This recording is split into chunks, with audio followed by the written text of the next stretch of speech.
है KRPA 1110 AM ਦੇ ਸਰੋਤਿਆਂ ਨੂੰ ਸੁਖਜੀਤ ਮੰਗਟ ਵੱਲੋਂ ਸਤਿ ਸ਼੍ਰੀ ਅਕਾਲ, ਗੁੱਡ ਮਾਰਨਿੰਗ। 4 ਅਪ੍ਰੈਲ 2022 ਪ੍ਰੋਗਰਾਮ ਪੰਜਾਬੀ ਆਵਾਜ਼ ਵਿੱਚ ਤੁਹਾਡਾ ਸਵਾਗਤ ਹੈ। ਇਹ ਪ੍ਰੋਗਰਾਮ ਹਫ਼ਤੇ ਦੇ 5 ਦਿਨ ਮੰਡੇ ਟੂ ਫਰਾਈਡੇ ਤੁਹਾਡੇ ਲਈ ਪੇਸ਼ ਕੀਤਾ ਜਾਂਦਾ ਹੈ ਤੇ ਇਸ ਪ੍ਰੋਗਰਾਮ ਦੇ ਵਿੱਚ ਡਾਕਟਰ ਸ਼ਿੰਦਰ ਪੁਰੇਵਾਲ ਮੇਰਾ ਸਾਥ ਦਿੰਦੇ ਨੇ। ਪ੍ਰੋਗਰਾਮ ਦੇ ਵਿੱਚ ਅਸੀਂ ਗੱਲਬਾਤ ਕਰਦੇ ਹੁੰਦੇ ਹਾਂ ਉਹਨਾਂ ਅਹਿਮ ਖਬਰਾਂ ਬਾਰੇ ਜੋ ਸਾਡੇ ਆਲੇ ਦੁਆਲੇ ਵਾਪਰਦੀਆਂ ਨੇ। ਦੁਨੀਆ ਭਰ 'ਚ ਸਾਡੇ ਪ੍ਰੋਗਰਾਮਸ ਤੁਸੀਂ ਸੁਣ ਸਕਦੇ ਹੋ radioindia.ca ਤੇ। ਸਟੂਡੀਓ ਦਾ ਨੰਬਰ ਹੈ 6045929191। ਸਭ ਤੋਂ ਪਹਿਲਾਂ ਸਵਾਗਤ ਕਰਦੇ ਹਾਂ ਡਾਕਟਰ ਸ਼ਿੰਦਰ ਪੁਰੇਵਾਲ ਦਾ। ਡਾਕਟਰ ਸਾਹਿਬ ਸਵਾਗਤ ਹੈ ਜੀ ਤੁਹਾਡਾ। Good morning. ਗੁੱਡ ਮਾਰਨਿੰਗ ਜੀ। ਕਾਫੀ ਉਥਲ ਪੁਥਲ ਵਾਲਾ ਮਾਹੌਲ, ਸਿਆਸੀ ਮਾਹੌਲ ਰਿਹਾ ਪਾਕਿਸਤਾਨ ਦੇ ਵਿੱਚ ਵੀਕਐਂਡ ਦੇ ਉੱਪਰ। ਇਮਰਾਨ ਖਾਨ ਖਿਲਾਫ ਬੇਭਰੋਸਗੀ ਦਾ ਮਤਾ ਜੋ ਸੀ ਉਹਨੂੰ ਖਾਰਜ ਕਰ ਦਿੱਤਾ ਗਿਆ। ਉਹਨਾਂ ਨੇ ਬਹੁਤ ਕੋਸ਼ਿਸ਼ ਕੀਤੀ ਆਪਣੇ ਲੱਤਾਂ ਫਸਾਉਣ ਦੀ, ਪਰ ਆਖਰਕਾਰ ਉਹਨਾਂ ਨੂੰ ਆਪਣਾ ਜਿਹੜਾ PM ਦਾ ਅਹੁਦਾ ਸੀ ਉਹ ਛੱਡਣਾ ਹੀ ਪੈ ਗਿਆ। ਇਹ ਪੂਰੇ ਘਟਨਾਕ੍ਰਮ ਬਾਰੇ ਸਾਡੇ ਸਰੋਤਿਆਂ ਨੂੰ ਦੱਸੋ ਵਿਸਥਾਰ ਦੇ ਨਾਲ।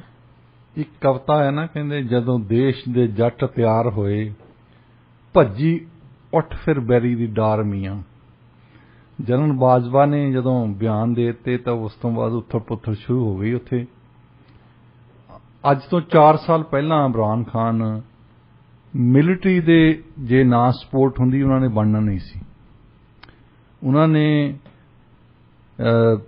ਨਵਾਜ਼ ਸ਼ਰੀਫ ਦੇ ਖਿਲਾਫ ਤਾਂ ਵੈਸੇ ਸੀ ਆਰਮੀ, ਤੇ PPP ਦੇ ਵੀ ਖਿਲਾਫ ਸੀ। ਉਹਨਾਂ ਨੇ ਬੰਦਾ ਲੱਭਿਆ ਕਿ ਜਿਨ੍ਹਾਂ ਨੂੰ ਇਸਲਾਮਿਕ ਫੰਡਾਮੈਂਟਲਿਸਟ ਪਹਿਲ ਦੇ ਰਹੇ। ਉਹਨਾਂ ਦੀਆਂ ਬੀਵੀਆਂ ਨੇ ਵੀ ਇੰਟਰਵਿਊ ਦਿੱਤੀ ਹੈ, ਕਹਿੰਦੇ ਦੇਖਣ ਨੂੰ ਹੀ ਮਾਡਰਨ ਲੱਗਦਾ ਹੈ 16ਵੀਂ ਸਦੀ ਦਾ ਮੁੱਲਾ। ਇਸ ਤਰ੍ਹਾਂ ਦੇ ਖਿਆਲ ਆ ਉਹਨਾਂ ਦੇ, ਮਤਲਬ ਆਪਣੇ ਖਿਆਲ ਦੇ ਹਿਸਾਬ ਨਾਲ ਸ਼ੈਰੀਆ ਲਾਉਣਾ, ਆਪਣੇ ਹਿਸਾਬ ਉਹਨਾਂ ਦੇ ਮਾਈਨੋਰਿਟੀਜ਼ ਦੇ ਖਿਲਾਫ, ਖਾਸ ਤੌਰ ਤੇ ਸ਼ੀਆ ਮੁਸਲਮਾਨਾਂ ਦੇ, ਅਹਿਮਦੀਆਂ ਦੇ ਖਿਲਾਫ PTI ਨੇ ਬਹੁਤ ਕੁਛ ਕੀਤਾ।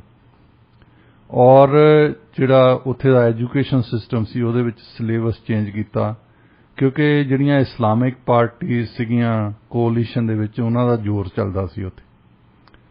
ਪਰ ਜਿਹੜੀ ਵੱਡੀ ਗੱਲ ਸੀ ਉਹ ਸੀ ਕਿ ਆਰਮੀ ਨੇ ਇਹਨਾਂ ਦੀ ਮਦਦ ਕੀਤੀ। ਉਹ ਤੇ ਕਈ ਕਿੰਤੂ ਪ੍ਰੰਤੂ ਸ਼ੁਰੂ ਹੋ ਗਏ ਇਹਨਾਂ ਦੇ, ਪਰ ਇੱਕ ਵੱਡੀ ਗੱਲ ਸੀਗੀ ਕਿ ਡਾਇਰੈਕਟਰ ਜਨਰਲ ISI ਜੋ ਚੁਣਨਾ ਸੀ, ਉਦੋਂ ਇਮਰਾਨ ਖਾਨ ਨੂੰ ਸ਼ਾਇਦ ਲੱਗਣ ਲੱਗ ਪਿਆ ਕਿ ਮੈਂ ਪ੍ਰਾਈਮ ਮਿਨਿਸਟਰ ਜ਼ਿਆਦਾ ਪਾਵਰਫੁਲ ਹਾਂ, ਤੇ ਜਨਰਲ ਬਾਜਵਾ ਉੱਧਰੋਂ ਚੀਫ ਆਫ ਆਰਮੀ ਸਟਾਫ ਨੇ। ਤਕਰੀਬਨ ਹਮੇਸ਼ਾ ਆਰਮੀ ਵਾਲੇ ਇਹ ਚਾਹੁੰਦੇ ਕਿ ਜਿੰਨੇ ਵੀ ਆਰਮੀ ਦੇ ਅਹੁਦੇ ਨੇ ਤਕੜੇ ਤਕੜੇ, ਜਿਨ੍ਹਾਂ ਦੇ ਵਿੱਚ ਕੋਰ ਕਮਾਂਡਰਸ ਆਉਂਦੇ ਨੇ, ISI ਦਾ ਚੀਫ ਹੈ, ਉਹ ਆਰਮੀ ਚੀਫ ਡਿਸਾਈਡ ਕਰਦਾ। ਹਾਂ, ਟੈਕਨੀਕਲੀ ਉਹ ਦਿੰਦੇ ਨੇ ਕਿ 3 ਨਾਂ ਦਿੰਦੇ ਹਮੇਸ਼ਾ ਹੀ, DG ਚੁਣਨਾ ਹੈ ISI ਦਾ, ਤੇ ਚੀਫ ਆਫ ਆਰਮੀ ਸਟਾਫ ਉਹ 3 ਨਾਂ ਦਿੰਦਾ ਪ੍ਰਾਈਮ ਮਿਨਿਸਟਰ ਨੂੰ। ਪਰ ਉਹ ਲਿਖੇ ਇੱਦਾਂ ਹੀ ਹੁੰਦੇ ਆ, ਜਿਹੜਾ ਪਹਿਲੇ ਨੰਬਰ ਤੇ ਆ ਤਾਂ ਉਹ ਮਤਲਬ ਉਹ ਸਿਲੈਕਸ਼ਨ ਹੁੰਦੀ। ਉਹ 3 ਨਾਂ ਤਾਂ ਰਵਾਇਤੀ ਗੱਲ ਹੈ ਵੈਸੇ, ਤੇ ਪਹਿਲੇ ਨੰਬਰ ਤੇ ਜਿਹਨਾਂ ਨਾਂ ਲਿਖਿਆ ਆ ਤਾਂ ਉਹਨੂੰ ਲਾ ਦਿਓ ਤੁਸੀਂ। ਸਿਲੈਕਸ਼ਨ ਉਹਦੀ ਹੁੰਦੀ, ਪਹਿਲਾਂ ਤੋਂ ਡਿਸਾਈਡਡ ਹੁੰਦਾ, ਪਹਿਲਾਂ ਡਿਸਾਈਡਡ, ਉਹ ਲਿਖਦਾ ਹੀ ਪਹਿਲਾ ਨਾਂ ਉਹਦਾ ਹੈ। ਠੀਕ ਆ। ਇਹਨਾਂ ਨੇ ਕਿਤੇ ਇਮਰਾਨ ਖਾਨ ਦੇ ਮਿੱਤਰ ਸਨ, ਉਹ ਪਹਿਲਾਂ ਪਸ਼ਾਵਰ ਦੇ ਵਿੱਚ ਕੋਰ ਕਮਾਂਡਰ, ਹੁਣ ਕੋਰ ਕਮਾਂਡਰ ਵੀ ਬੜੇ ਤਕੜੇ ਆ ਪਾਕਿਸਤਾਨ ਦੇ ਵਿੱਚ। ਹੁਣ ਪਸ਼ਾਵਰ ਦਾ ਕੋਰ ਕਮਾਂਡਰ ਸੀ, ਉਹਨਾਂ ਨੂੰ ISI ਦਾ ਹੈਡ ਲਾਤਾ। ਉਹਨਾਂ ਦੀ ਐਕਸਟੈਂਸ਼ਨ ਕਰਨੀ ਚਾਹੁੰਦੇ ਸੀ, ਪਰ ਜਨਰਲ ਬਾਜਵਾ ਉਹਨਾਂ ਤੋਂ ਖੁਸ਼ ਨਹੀਂ ਸਨ, ਇਸ ਕਰਕੇ ਉਹ ਜਨਰਲ ਅੰਜਮ ਦੀ ਕਰ ਰਹੇ ਸੀ ਪੈਰਵਾਈ। ਇਮਰਾਨ ਖਾਨ ਨੇ ਬਥੇਰੇ ਪੈਰ ਉਡਾਏ ਉਹ ਤੇ, ਪਰ ਉਹਨਾਂ ਨੇ ਅਖੀਰ 'ਚ ਜਿਹੜੀ ਚੱਲੀ ਉਹ ਜਨਰਲ ਬਾਜਵਾ ਦੀ ਚੱਲੀ। ਉਹਨਾਂ ਨੇ ਆਪਣਾ DG ਲਾ ਲਿਆ ਉੱਥੇ। ਹੁਣ ਪ੍ਰੋਬਲਮ ਇਹਨਾਂ ਨੂੰ ਇਹ ਪਈ ਸੀ, ਇੱਕ ਜੇ ਖੁਸ਼ ਕੀਤਾ ਕਿਸੇ ਨੂੰ ਇਮਰਾਨ ਖਾਨ ਨੇ ਪਿਛਲੇ 4 ਸਾਲਾਂ ਦੇ ਵਿੱਚ, ਉਹ ਹੈਗੀਆਂ ਇਸਲਾਮਿਕ ਜਿੰਨੀਆਂ ਪਾਰਟੀਆਂ ਸੀ, ਜੋ ਕੁਛ ਵੀ ਇਹਨਾਂ ਨੇ ਕੀਤਾ, ਸਿਲੇਬਸ ਚੇਂਜ ਕੀਤਾ, ਆਹ ਕੀਤਾ, ਮਾਈਨੋਰਿਟੀਜ਼ ਦੇ ਖਿਲਾਫ ਲੜੇ ਆ, ਉੱਥੇ ਬਲੈਸਫਮੀ ਲਾਜ਼ ਵਗੈਰਾ ਉਹਨਾਂ ਨੂੰ ਸਟਰੈਂਥਨ ਕੀਤਾ, ਉਹ ਤਾਂ ਖੁਸ਼ ਸੀ ਵੈਸੇ। ਪਰ ਆਰਥਿਕ ਪੱਧਰ ਤੇ ਉਹ ਇਹੀ ਕਹਿੰਦੇ ਰਹੇ ਕਿ ਅਸੀਂ ਆਹ ਪ੍ਰੋਜੈਕਟ ਸ਼ੁਰੂ ਕਰਨਾ, ਅਸੀਂ ਆਹ ਪ੍ਰੋਜੈਕਟ ਸ਼ੁਰੂ ਕਰਨਾ, ਜਿੱਦਾਂ ਹੁਣ ਸਾਡੇ ਪੰਜਾਬ 'ਚ ਲੱਗੇ ਨਾ ਬਾਰ-ਬਾਰ ਝੂਠ ਬੋਲ ਰਹੇ ਆ ਦਿੱਲੀ ਵਾਲੇ ਪੰਜਾਬ ਵਾਲੇ, ਅਸੀਂ ਆਹ ਕਰ ਦਿਆਂਗੇ, ਅਸੀਂ ਆਹ ਕਰ ਦੇਵਾਂਗੇ। ਖਬਰਾਂ ਦੇਖ ਲਓ, ਸੁਣ ਕੇ ਤੁਸੀਂ ਕਿਸੇ ਨੂੰ ਵੀ ਫੋਨ ਕਰਕੇ ਦੇਖ ਲਓ, ਉੱਥੇ ਉਹੀ ਕੁਝ ਹੋ ਰਿਹਾ ਜਿੱਥੇ ਜਿਹੜਾ ਪਹਿਲਾਂ ਹੋ ਰਿਹਾ ਸੀ। ਸਿਰਫ ਗੱਲਾਂ ਬਾਤਾਂ ਕਰ ਰਹੇ, ਜ਼ਮੀਨੀ ਪੱਧਰ ਤੇ ਕੁਝ ਨਹੀਂ ਚੇਂਜ ਹੋ ਰਿਹਾ। ਵੈਸੇ ਕੁਝ ਨਹੀਂ ਬਦਲਣਾ ਉੱਥੇ, ਪਰ ਇਹ ਕਹੀ ਜਾਣਾ ਅਸੀਂ ਆਹ ਕਰ ਦਿਆਂਗੇ। ਅਸੀਂ ਉੱਦਾਂ ਦੇ ਹੀ ਪੱਤਰਕਾਰ ਆ, ਉੱਦਾਂ ਦੇ ਹੀ ਉਹ ਉੱਥੇ ਅਖਬਾਰਾਂ ਵਾਲੇ ਆ, ਉਹਨਾਂ ਦੇ ਵਿੱਚ ਲਿਖਿਆ ਹੁੰਦਾ ਵੀ ਫਲਾਣੇ MLA ਨੇ ਕਿਹਾ ਕਿ ਮੈਂ ਇਮਾਨਦਾਰੀ ਨਾਲ ਕੰਮ ਕਰੂੰਗਾ। ਦੱਸ ਇਹ ਕਿਹੜੀ ਖਬਰ ਹੈ? ਪੱਤਰਕਾਰੀ ਦੇ ਸਕੂਲਾਂ ਦੇ ਵਿੱਚ ਇਹ ਪੜ੍ਹਾਇਆ ਜਾਣਾ ਚਾਹੀਦਾ। ਫਿਰ ਤੁਸੀਂ ਦੱਸੋ ਤਾਂ ਸਹੀ ਕੰਮ ਤਾਂ ਕੀ ਕੀਤਾ ਤੁਸੀਂ? ਜੀ ਬਿਲਕੁਲ। ਇਹ ਕਹਿਣਾ ਤਾਂ ਇਹ ਖਬਰ ਲਾ ਦੇਣੀ ਕਿ ਮੈਂ ਇਮਾਨਦਾਰੀ ਨਾਲ ਕੰਮ ਕਰੂੰਗਾ। ਦੱਸੋ, ਇਦਾਂ ਹੀ ਇਮਰਾਨ ਖਾਨ ਨੇ ਇਹ ਕਹੀ ਗਿਆ। ਇੱਕ ਮੈਨੂੰ ਇੰਟਰਵਿਊ ਯਾਦ ਹੈ, PTI ਦੇ 2 ਮਹਿਲਾ ਉਮੀਦਵਾਰ ਸਨ, ਨਹੀਂ 2 MNA ਸੀ, ਉਹ ਨੈਸ਼ਨਲ ਅਸੈਂਬਲੀ ਦੀਆਂ ਮੈਂਬਰ ਸਨ, ਇੱਕ PTI ਦੀ ਤੇ ਇੱਕ ਨਵਾਜ਼ ਸ਼ਰੀਫ ਦੀ ਪਾਰਟੀ ਦੀ। ਉਹ ਬਹਿਸ ਕਰ ਰਹੀਆਂ ਸੀ ਤਾਂ ਉਹਨੇ PTI ਦੀ ਜਿਹੜੀ ਸੀ ਇਮਰਾਨ ਖਾਨ ਦੀ ਪਾਰਟੀ ਵਾਲੀ ਮਹਿਲਾ, ਉਹਨੇ ਇਹ ਕਿਹਾ ਕਿ ਅਸੀਂ ਇੰਨੇ ਪ੍ਰੋਜੈਕਟ ਸ਼ੁਰੂ ਕੀਤੇ ਆ ਕਿ ਪਾਕਿਸਤਾਨ ਦੀ ਜਿਹੜੀ ਆਰਥਿਕਤਾ ਬਦਲ ਕੇ ਰੱਖ ਦੇਵਾਂਗੇ ਅਸੀਂ। ਫਿਰ ਉਹਨੂੰ ਜਿਹੜੀ ਨਵਾਜ਼ ਸ਼ਰੀਫ ਦੀ ਨੈਸ਼ਨਲ ਅਸੈਂਬਲੀ ਦੀ ਮੈਂਬਰ ਸੀਗੀ ਉੱਥੇ ਬੈਠੀ, ਉਹ ਕਹਿੰਦੀ ਤੁਸੀਂ ਕਹਿੰਦੇ ਤਾਂ ਹੈ ਵੀ ਬਹੁਤ ਪ੍ਰੋਜੈਕਟ ਸ਼ੁਰੂ ਕੀਤੇ ਆ, ਤੁਸੀਂ 3 ਪ੍ਰੋਜੈਕਟ ਦੇ ਨਾਂ ਲੈ ਕੇ ਦੱਸੋ ਮੈਨੂੰ ਕਿਹੜੇ ਸ਼ੁਰੂ ਕੀਤੇ ਜੀ। ਉਹਨੇ ਪਾਕਿਸਤਾਨ ਦੇਖੋ ਲਾਈਵ TV ਤੇ ਉਹਦੇ ਕੋਲ 3 ਪ੍ਰੋਜੈਕਟ ਦੇ ਨਾਂ ਲੈ ਹੋਏ, ਕਿਉਂਕਿ ਕੋਈ ਹੈ ਹੀ ਨਹੀਂ ਸੀ। ਕੋਈ ਹੈ ਹੀ ਨਹੀਂ। ਐਵੇਂ ਹੀ ਕਹੀ ਜਾਂਦੇ ਆ, ਜਿਹੜੇ ਪੁਰਾਣੀ ਸਰਕਾਰ ਨੇ ਉਹ ਕਹਿੰਦੇ ਚਲਾਏ ਸੀ ਉਹੀ ਚੱਲੀ ਜਾਂਦੇ ਆ। ਉਹ ਸੇਮ ਡਾਇਲੌਗ ਬੋਲਦੇ ਰਹਿੰਦੇ। ਵੈਸੇ ਸਾਰੇ ਬੰਦੇ ਚੇਂਜ ਹੋ ਜਾਂਦੇ ਆ, ਡਾਇਲੌਗ ਸੇਮ ਹੀ ਰਹਿੰਦੇ ਆ। ਪ੍ਰੋਜੈਕਟ ਜੀ ਆ ਰਿਹਾ ਤੇ ਆਰਥਿਕ ਪੱਖੋਂ, ਖਾਸ ਤੌਰ ਤੇ ਮਹਿੰਗਾਈ ਪੱਖੋਂ ਪਾਕਿਸਤਾਨ ਦੇ ਵਿੱਚ ਉਹ ਹਾਲਾਤ ਹੋਣ ਵਾਲੇ ਆ, ਅਜੇ ਉਹ ਨਹੀਂ ਹੋਏ ਜਿਹੜੇ ਸ੍ਰੀਲੰਕਾ ਦੇ ਵਿੱਚ ਹੋ ਚੁੱਕੇ ਆ। ਮਤਲਬ ਇਹਨਾਂ ਨੇ ਆਰਥਿਕ ਨੀਤੀਆਂ ਜਿਹੜੀਆਂ ਇਮਰਾਨ ਖਾਨ ਦੀਆਂ ਇਸ ਤਰ੍ਹਾਂ ਦੀਆਂ ਸੀ ਕਿ ਉਹ ਤਕਰੀਬਨ ਸ੍ਰੀਲੰਕਾ ਬਣਾ ਦਿੱਤਾ ਸੀ ਉਹਨੇ। ਫਿਰ ਤੁਸੀਂ ਦੇਖਿਆ ਮਿਲਟਰੀ ਦੇ ਨਾਲ ਰਿਲੇਸ਼ਨ ਵੈਸੇ ਹੀ ਖਰਾਬ ਹੋ ਗਏ ਸੀ।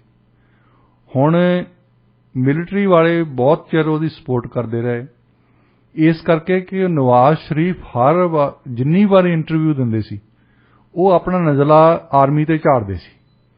ਵੈਸੇ ਉਹਨਾਂ ਨੂੰ ਗੁੱਸਾ ਸੀ ਵੀ ਵੈਸੇ ਬਹੁਤ, ਕਿਉਂਕਿ ਉਹਨਾਂ ਦੇ ਖਿਲਾਫ ਰਾਜ ਪਲਟਾ ਕੀਤਾ, ਉਹਨਾਂ ਨੂੰ ਮਾਰਨ ਲੱਗੇ ਸੀ ਆਰਮੀ ਵਾਲੇ। ਹਾਂਜੀ, ਉਹ ਤਾਂ ਬਚ ਕੇ ਗਏ। ਸਾਊਦੀ ਅਰੇਬੀਆ ਵਾਲਿਆਂ ਨੇ ਉਹਨੂੰ ਕੱਢ ਕੇ ਲੈ ਕੇ ਗਏ ਉੱਥੋਂ, ਨਹੀਂ ਤਾਂ ਜਨਰਲ ਮੁਸ਼ਰਫ ਨੇ ਤਾਂ ਟੰਗ ਦਿੱਤਾ ਸੀ। ਹਾਂਜੀ, ਉਸ ਤੋਂ ਬਾਅਦ ਫਿਰ ਪ੍ਰਾਈਮ ਮਿਨਿਸਟਰ ਬਣ ਗਿਆ। ਫਿਰ ਉਹਨਾਂ ਨੇ 3600 ਉਹਨਾਂ ਤੇ ਕੇਸ ਕਰ ਦਿੱਤੇ ਆਰਮੀ ਤੇ। ਫਿਰ ਉਹਨਾਂ ਨੂੰ ਗੁੱਸਾ ਸੀ, ਹਰੇਕ ਵਾਰ ਆਰਮੀ ਦਾ ਨਾਂ ਲੈਂਦੇ ਸੀ, ਇਹਨਾਂ ਨੇ ਆਹ ਕਰਤਾ, ਇਹਨਾਂ ਨੇ ਆਹ ਕਰਤਾ। ਕੁਛ ਕੁ ਅਰਸਾ ਹੋਇਆ ਇਹਨਾਂ ਦੀ ਮੇਰਾ ਖਿਆਲ ਗੁਪਤ ਕੋਈ ਐਗਰੀਮੈਂਟ ਹੋਇਆ ਹੈ, ਸਾਨੂੰ ਤਾਂ ਨਹੀਂ ਪਤਾ। ਅਸੀਂ ਤਾਂ ਉਹੀ ਦੇਖ ਸਕਦੇ ਜੋ TV ਤੇ ਦੇਖਦੇ ਜਾਂ ਅਖਬਾਰਾਂ ਦੇ ਵਿੱਚ ਪੜ੍ਹਦੇ। ਹਾਂਜੀ, ਉਹਨਾਂ ਦੇ ਵਿੱਚ ਖਾਸ ਤੌਰ ਤੇ ਨਵਾਜ਼ ਸ਼ਰੀਫ ਚੁੱਪ ਕਰ ਗਏ ਆਰਮੀ ਦੇ ਖਿਲਾਫ, ਕੁਛ ਨਹੀਂ ਬੋਲੇ। ਉਹਨਾਂ ਦੀ ਬੇਟੀ ਮਰੀਮ ਸ਼ਰੀਫ ਹੈ, ਉਹ ਵੀ ਬੜੀ ਬੋਲਦੀ ਹੁੰਦੀ ਸੀ, ਉਹ ਵੀ ਚੁੱਪ ਕਰ ਗਈ। ਇਹਦਾ ਮਤਲਬ ਉਹਨਾਂ ਨੇ ਸਮਝੌਤਾ ਕਰ ਲਿਆ। ਹਾਂਜੀ, ਅੰਦਰ ਖਾਤੇ ਹੋਇਆ ਤਾਂ ਹੈ, ਅੰਦਰ ਖਾਤੇ ਉਹਨਾਂ ਦਾ ਸਮਝੌਤਾ ਹੋ ਗਿਆ। ਤੇ ਫਿਰ ਉਹਨਾਂ ਨੇ ਕਹਿਤਾ ਆਪੋਜੀਸ਼ਨ ਨੂੰ ਕਿ ਜੇ ਤੁਸੀਂ ਵੋਟ ਆਫ ਨਾਨ ਕੌਨਫੀਡੈਂਸ ਲਿਆਉਣੀ ਆ, ਅਸੀਂ ਨਿਊਟਰਲ ਲਵਾਂਗੇ। ਨਿਊਟਰਲ ਦਾ ਮਤਲਬ ਹੈ ਅਸੀਂ ਇਹਦੀ ਸਪੋਰਟ ਨਹੀਂ ਕਰਦੇ ਹੁਣ। ਹਾਂਜੀ, ਤੇ ਉਹਨਾਂ 'ਚ ਹੌਸਲਾ ਪੈ ਗਿਆ। ਆਰਮੀ ਤੋਂ ਡਰਦੇ ਸੀ ਉਹ। PPP ਇਕੱਠੀ ਹੋ ਗਈ ਨਾਲ ਮੁਸਲਿਮ ਲੀਗ, ਨਵਾਜ਼ ਸ਼ਰੀਫ ਨੂਨ ਜਿਹਨੂੰ ਕਿਹਾ ਜਾਂਦਾ, ਉਹ ਇਕੱਠੇ ਹੋ ਗਏ। ਉਹਨਾਂ ਨੇ ਬੇਭਰੋਸਗੀ ਦਾ ਮਤਾ ਲੈਣ ਦਾ। ਫਿਰ ਤੁਹਾਨੂੰ ਪਤਾ ਹੀ ਆ ਲੈਟਰ ਦੀ ਆਈ ਆ, ਉਹ ਸ਼ੁਰੂ ਕਰਤੀ। ਇਹਦੇ 'ਚ ਕੋਈ ਸ਼ੱਕ ਨਹੀਂ ਕਿ ਅਮਰੀਕਾ ਵਾਲੇ ਖੁਸ਼ ਨਹੀਂ ਸੀ ਇਮਰਾਨ ਖਾਨ ਤੋਂ। ਉਹ ਗਏ ਪਿਊਟਨ ਨੂੰ ਹੱਥ ਮਿਲਾਉਣ, ਜਦੋਂ ਕਿ ਅਮਰੀਕਨਜ਼ ਚਾਹੁੰਦੇ ਸੀ ਆਈਸੋਲੇਟ ਕਰਨਾ ਪਿਊਟਨ ਨੂੰ। ਇਹਨਾਂ ਨੇ ਪਾਲਿਸੀ ਉਹ ਅਪਣਾਈ ਜਿਹੜੀ ਕਿ ਚਾਈਨਾ ਨੇ ਕਿਹਾ, ਔਰ ਅਮਰੀਕਾ ਵਾਲੇ ਹਮੇਸ਼ਾ ਸੋਚਦੇ ਕਿ ਇਹ ਸੈਂਟੋ ਦੇ ਮੈਂਬਰ ਹੈ, ਬਗਦਾਦ ਪੈਕਟ ਦੇ ਮੈਂਬਰ ਹੈ, ਜੋ ਅਸੀਂ ਕਵਾਂਗੇ ਉਹੀ ਕੁਛ ਹੋਊਗਾ। ਪਰ ਕੀ ਕੋਈ ਲੈਟਰ ਲਿਖ ਸਕਦਾ ਇੱਦਾਂ ਦਾ? ਇਹ ਤਾਂ ਇਮਰਾਨ ਖਾਨ ਦਾ ਡਰਾਮਾ ਹੀ ਸੀ। ਵੈਸੇ ਉਹ ਡਰਾਮਾ ਚੱਲਿਆ ਵੀ 2-3 ਦਿਨ ਤੱਕ ਸੀ, ਪੂਰਾ ਡਰਾਮਾ ਚੱਲਿਆ। ਔਰ ਮੇਰਾ ਖਿਆਲ ਪਾਕਿਸਤਾਨ ਦੇ ਵਿੱਚ ਡਰਾਮਾ ਲਿਖਣ ਨੂੰ ਬਹੁਤ ਵਧੀਆ ਬੰਦੇ ਆ। ਇਹ ਡਰਾਮਾ ਵਧੀਆ ਲਿਖਦੇ ਆ, ਉਹਨਾਂ ਨੂੰ ਇੱਕ ਡਰਾਮਾ ਲੈਟਰ ਤੇ ਲਿਖਣਾ ਚਾਹੀਦਾ ਹੈ। ਇੱਕ ਸਸਪੈਂਸ ਜਿਹਾ ਵੀ ਕ੍ਰੀਏਟ ਕੀਤਾ ਸੀ ਨਾ ਪਹਿਲਾਂ ਜਦੋਂ ਲੈਟਰ ਦੀ ਗੱਲ ਕੀਤੀ ਸੀ, ਹਰ ਬੰਦਾ ਸੋਚਦਾ ਸੀ ਪਤਾ ਨਹੀਂ ਲੈਟਰ ਦੀ ਵਿੱਚ ਕੀ ਹੈਗਾ ਹਨਾ, ਵੀ ਇਹਨਾਂ ਨੇ ਕੀ ਅਨਾਉਂਸ ਕਰ ਦੇਣਾ, ਪਤਾ ਨਹੀਂ ਕੀ ਹੋ ਜਾਣਾ ਜੀ। ਉਹ ਬੰਬ ਜਿਹੜਾ ਚਲਾਉਣਾ ਸੀ ਉਹ ਚੱਲਿਆ ਹੀ ਨਹੀਂ। ਉਹ ਆਪਣੇ ਹੁੰਦੇ ਨਾ ਦੀਵਾਲੀ ਵੇਲੇ ਕਿ ਪਟਾਕੇ ਫੁੱਸ ਜਿਹੀ ਨਿਕਲ ਜਾਂਦੀ ਉਹਨਾਂ ਦੀ, ਉਹ ਨਿਕਲਿਆ ਚੂਹਾ, ਖੋਦਿਆ ਪਹਾੜ ਨਿਕਲਿਆ ਚੂਹਾ ਜਿਹੜੇ ਹੁੰਦਾ ਉਹ ਫੁੱਸ ਨਿਕਲ ਗਈ ਉਹਦੀ। ਅਖੀਰ ਚ CGI ਨੂੰ ਵੀ ਕਹਿ ਤਾਂ ਉਹਨੂੰ ਵੀ ਨਹੀਂ ਦਿਖਾਲਿਆ, ਤੇ ਅਖੀਰ ਦੇ ਵਿੱਚ ਉਹਦਾ ਬਿਆਨ ਸੀ ਇਮਰਾਨ ਖਾਨ ਦਾ ਕਿ ਇਟ ਵਾਜ਼ ਸਲਿਪ ਆਫ ਟੰਗ, ਮੇਰੀ ਜ਼ੁਬਾਨ ਫਿਸਲ ਗਈ। ਉਹ ਫਿਸਲੀ ਵੀ ਕਿਤੇ ਸਾਬਣ ਦੀ ਚਾਕੀ ਤੋਂ ਹੋਣੀ ਹੈ ਕਿਉਂਕਿ ਉਹ ਵੱਡੀ ਗੱਲ ਹੈ। ਫੋਰਨ ਪਾਲਿਸੀ ਦੇ ਵਿੱਚ ਆਪਣੀ ਇੰਨੀ ਸ਼ਿਫਟ ਕਰਨ ਦੇ ਕਰਕੇ ਉਹਨਾਂ ਨੂੰ ਉਹ ਜਿਹੜੀ ਉਹਨਾਂ ਦੀ ਕੁਰਸੀ ਜਾਂਦੀ ਲੱਗੀ। ਬਚਾਉਣ ਦੀ ਤਾਂ ਉਹਨਾਂ ਨੇ ਕੋਸ਼ਿਸ਼ ਬਹੁਤ ਕੀਤੀ, ਬਚਾਉਣ ਦੀ ਕੋਸ਼ਿਸ਼ ਜਿੰਨੀ ਉਹਨਾਂ ਨੇ ਕੀਤੀ ਉਹ ਤੇ ਫਿਲਮ ਬਣ ਸਕਦੀ ਹੈ ਇੱਕ। ਹਾਂਜੀ ਬਿਲਕੁਲ, ਕਿਉਂਕਿ ਜੋ ਇਮਰਾਨ ਖਾਨ ਨੇ ਕੀਤਾ ਨਾ ਉਹਦੇ ਤੇ ਮਤਲਬ ਕੱਲੀ ਉਹਨੇ ਆਪਣੇ ਜਿਹਦਾ ਕਨਸਪੀਰੇਸੀ ਨਹੀਂ ਅਸੀਂ ਬਣਾਉਣੇ, ਵੈਸੇ ਨਾ ਸਾਜ਼ਿਸ਼ ਆ। ਵੈਸੇ ਡਾਕਟਰ ਸਾਹਿਬ ਫਿਲਮ ਦੇ ਵੀ ਕਈ ਪਾਰਟਸ ਬਣ ਸਕਦੇ ਹੁੰਦੇ ਨੇ, ਜਿਵੇਂ ਪਾਰਟ 1 ਫਿਰ ਪਾਰਟ 2 ਹੈ ਨਾ ਇਹਨਾਂ ਦੀ ਤਾਂ ਸੀਰੀਜ਼ ਬਣ ਸਕਦੀ ਹੈ ਨਾ। ਹਾਂਜੀ ਹਾਂਜੀ ਪੂਰੀ ਤੇ ਫਿਰ ਦੇਖੋ ਅਖੀਰ ਦੇ ਵਿੱਚ ਜਦੋਂ ਵੋਟ ਆਫ ਕੌਨਫੀਡੈਂਸ ਆਇਆ ਹੀ, ਪਹਿਲਾਂ 8 ਮਾਰਚ ਨੂੰ ਉਹ ਮਤਾ ਲਿਆ ਤੇ ਪੇਸ਼ ਕੀਤਾ ਸੀ ਜਦੋਂ ਆਪੋਜੀਸ਼ਨ ਨੇ। 21 ਮਾਰਚ ਤਾਈਂ ਕੋਈ ਫੈਸਲਾ ਹੀ ਨਹੀਂ ਕੀਤਾ ਸਪੀਕਰ ਨੇ। 21 ਮਾਰਚ ਨੂੰ 14 ਦਿਨਾਂ ਦੇ ਵਿੱਚ ਫੈਸਲਾ ਕਰਨਾ ਹੁੰਦਾ ਵੈਸੇ। ਹਾਂਜੀ 21 ਮਾਰਚ ਨੂੰ ਫੈਸਲਾ ਕੀਤਾ ਕਿ ਉਹ ਕਰਦਿਆਂ ਨੇ ਫਿਰ ਆਹ ਦਿਨ ਆ ਗਿਆ ਕਿ 3 ਅਪ੍ਰੈਲ ਨੂੰ ਉਹਨਾਂ ਤੇ ਬਹਿਸ ਹੋਈ। ਉਸ ਦਿਨ ਫਿਰ ਇਹਨਾਂ ਦਾ ਹੋਣਾ ਸੀ vote of confidence. Deputy speaker ਨੇ ਉਸ ਦਿਨ ਕਹਿਤਾ ਕਿ ਆਰਟੀਕਲ 5 ਕਨਸਟੀਟਿਊਸ਼ਨ ਦਾ ਪਾਕਿਸਤਾਨ ਦਾ ਇਹ ਕਹਿੰਦਾ ਹੈ ਕਿ ਹਰੇਕ ਸਿਟੀਜ਼ਨ ਨੂੰ, ਹਰੇਕ ਨਾਗਰਿਕ ਨੂੰ ਵਫਾਦਾਰੀ ਦਿਖਾਉਣੀ ਚਾਹੀਦੀ ਹੈ ਸਟੇਟ ਨੂੰ। ਹਾਂਜੀ ਉਹਦੀ ਉਹ ਇੰਟਰਪ੍ਰੀਟੇਸ਼ਨ ਇਹ ਕਰਦੀ ਕਿ ਜੇ ਵੋਟ ਆਫ ਨਾਨ ਕੌਨਫੀਡੈਂਸ ਆ ਗਿਆ ਇਹਦਾ ਮਤਲਬ ਤੁਹਾਡੀ ਵਫਾਦਾਰੀ ਹੈ ਨਹੀਂਗੀ ਸਾਡੀ ਸਟੇਟ ਦੇ ਨਾਲ, ਇਸ ਕਰਕੇ ਮੈਂ ਅਲਾਉ ਹੀ ਨਹੀਂ ਕਰਨਾ। ਉਹ ਜਾ ਕੇ ਪ੍ਰਾਈਮ ਮਿਨਿਸਟਰ, ਕਿਉਂਕਿ ਪ੍ਰਾਈਮ ਮਿਨਿਸਟਰ ਜਾ ਸਕਦੇ ਆ ਵੈਸਟਮਿਨਸਟਰ ਜਿਹੜਾ ਮਾਡਲ ਹੈ ਉਹਦੇ ਵਿੱਚ ਪ੍ਰਾਈਮ ਮਿਨਿਸਟਰ ਜਾ ਕੇ ਪ੍ਰੈਜ਼ੀਡੈਂਟ ਨੂੰ ਕਹਿ ਸਕਦੇ ਆ ਕਿ ਡਿਸੋਲਵ ਕਰ ਦਿਓ ਤੁਸੀਂ ਅਸੈਂਬਲੀ। ਇਹ ਇਤਿਹਾਸਕ ਤੌਰ ਤੇ ਠੀਕ ਗੱਲ ਹੈ। ਉਹਨਾਂ ਨੇ ਡਿਸੋਲਵ ਕੀਤੀ। ਅੱਛਾ, ਜਿੰਨਾ ਚਿਰ ਡਿਸੋਲਵ ਕੀਤੀ ਨਵੀਆਂ ਇਲੈਕਸ਼ਨ ਹੁੰਦੀਆਂ, ਨਵਾਂ ਪ੍ਰਾਈਮ ਮਿਨਿਸਟਰ ਨਹੀਂ ਆਉਂਦਾ, ਉਹਨਾਂ ਚਿਰ ਉਹ ਪ੍ਰਾਈਮ ਮਿਨਿਸਟਰ ਨੇ, ਟੈਕਨੀਕਲੀ ਉਹ ਪ੍ਰਾਈਮ ਮਿਨਿਸਟਰ ਨੇ। ਪਰ ਇਹ ਪਤਾ ਨਹੀਂ ਕੀ ਹੋਇਆ ਕੱਲ ਫਿਰ ਇੱਕ ਖਬਰ ਪ੍ਰੈਸ ਦੂਜੇ ਕੈਬਨਿਟ ਸੈਕਟਰੀ ਵੱਲੋਂ ਇੱਕ ਪ੍ਰੈਸ ਰਿਲੀਜ਼ ਕੀਤੀ ਗਈ ਕਿ ਪ੍ਰਾਈਮ ਮਿਨਿਸਟਰ ਨੂੰ ਆਪਣੇ ਅਹੁਦੇ ਤੋਂ ਹਟਾਤਾ। ਆਰਮੀ ਨੇ ਕਿਹਾ ਹੈ ਜਾਂ ਕਿ ਕੋਈ ਹੋਰ ਗੱਲ ਹੋਈ ਹੈ, ਇਹ ਸਾਨੂੰ ਬਾਅਦ ਚ ਪਤਾ ਲੱਗੂਗਾ। ਪਰ ਫਿਰ ਉਹਨਾਂ ਨੇ, ਪ੍ਰੈਜ਼ੀਡੈਂਟ ਨੇ ਕਹਿਤਾ ਇਮਰਾਨ ਖਾਨ ਨੂੰ ਕਿ ਤੁਸੀਂ ਕਿਸੇ ਨੂੰ ਨਿਯੁਕਤ ਕਰ ਸਕਦੇ ਹੋ ਆਪਣੀ ਜਗ੍ਹਾ ਤੇ ਜਿੰਨਾ ਚਿਰ ਹਲੇ ਨਵਾਂ ਪ੍ਰਾਈਮ ਮਿਨਿਸਟਰ ਨਹੀਂ ਚੁਣਦੇ ਅਸੀਂ। ਤਾਂ ਉਹਨਾਂ ਨੇ ਫਿਰ ਚੀਫ ਜਸਟਿਸ ਗੁਲਜ਼ਾਰ ਅਹਿਮਦ ਨੂੰ ਸਿਲੈਕਟ ਕੀਤਾ। ਕੀ ਹੁਣ ਉਹ ਪ੍ਰਾਈਮ ਮਿਨਿਸਟਰ ਬਣਦੇ ਜਾਂ ਨਹੀਂ ਬਣਦੇ, ਅੱਜ ਫੈਸਲਾ ਹੋਣਾ ਸੀ ਵੋਟ ਆਫ ਨਾਨ ਕੌਨਫੀਡੈਂਸ ਤੇ, ਕਿ ਇਸ ਵੇਲੇ ਚੀਫ ਜਸਟਿਸ ਜਿਹੜੇ ਸੁਪਰੀਮ ਕੋਰਟ ਦੀ ਉਹਨਾਂ ਦੀ ਕਾਰਵਾਈ ਸੁਣ ਰਹੇ, ਉਹਨਾਂ ਨੇ ਮੁਲਤਵੀ ਕਰਤੀ। ਕੱਲ ਨੂੰ ਹੁਣ ਪਤਾ ਲੱਗੂਗਾ ਸਾਨੂੰ ਕਿ ਕੀ ਫੈਸਲਾ ਹੋਇਆ ਕੀ ਨਹੀਂ ਫੈਸਲਾ ਹੋਇਆ। ਦੋਹਾਂ ਧਿਰਾਂ ਦੀਆਂ ਆਰਗੂਮੈਂਟਸ ਉਹ ਸੁਣ ਰਹੇ ਆ ਜੀ। ਇਹ ਤਾਂ ਹੈ ਇਹਨਾਂ ਦਾ ਡਰਾਮਾ।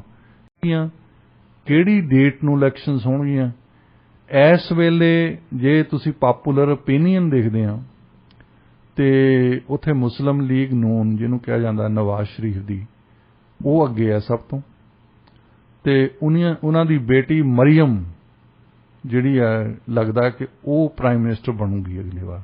ਇਸ ਸਮੇਂ ਤੁਸੀਂ ਸੁਣ ਰਹੇ ਪ੍ਰੋਗਰਾਮ ਪੰਜਾਬੀ ਆਵਾਜ਼ ਡਾਕਟਰ ਸ਼ਿੰਦਰ ਫਰੇਵਾਲ ਤੇ ਸੁਖਜੀਤ ਮੰਗੜ ਦੇ ਨਾਲ। ਡਾਕਟਰ ਸਾਹਿਬ, ਰੁਖ ਕਰਦੇ ਹੁਣ ਅਗਲੀ ਖਬਰ ਵੱਲ। ਕੈਨੇਡਾ ਦੇ ਰੈਜ਼ੀਡੈਂਸ਼ੀਅਲ ਸਕੂਲਾਂ ਵਿੱਚ ਹੋਈਆਂ ਅਫਸੋਸਜਨਕ ਬਦਸਲੂਕੀਆਂ ਲਈ ਪੋਪ ਫ੍ਰਾਂਸਿਸ ਨੇ ਮਾਫੀ ਮੰਗੀ ਆ, ਪਰ ਕੁਝ ਜਿਹੜੇ ਨੇਟਿਵ ਲੀਡਰਸ ਹੈਗੇ ਆ ਉਹਨਾਂ ਦਾ ਕਹਿਣਾ ਹੈ ਕਿ ਮਾਫੀ ਕਾਫੀ ਨਹੀਂ। ਇਹ ਜਿਹੜੀ ਪੂਰੀ ਖਬਰ ਆ ਇਹਦੇ ਬਾਰੇ ਆਪਣੇ ਸਰੋਤਿਆਂ ਨੂੰ ਦੱਸੋ। ਇਹ ਇੱਕ ਇਤਿਹਾਸਕ ਗੱਲ ਹੈ ਕਿ ਪੋਪ ਨੇ ਇਹ ਮਾਫੀ ਮੰਗ ਲਈ ਹੈ। ਮਾਫੀ ਮੰਗਣਾ ਅੱਜ ਕੱਲ੍ਹ ਇਹ ਸਮਝਿਆ ਜਾਂਦਾ ਕਿ ਇੱਕ ਕਸਟਮ ਬਣ ਗਿਆ ਹੈ, ਰਵਾਇਤ ਬਣ ਗਈ ਹੈ। ਸਾਡੇ ਤਾਂ ਪ੍ਰਧਾਨ ਮੰਤਰੀ ਰੋ ਵੀ ਪੈਂਦੇ ਆ, ਪੋਪ ਨੂੰ ਰੋਣਾ ਨਹੀਂ ਆਇਆ। ਇਹ ਡਰਾਮਾ ਟੀਚਰ ਸੀ। ਸੋ ਮਾਫੀ ਮੰਗ ਲਈ।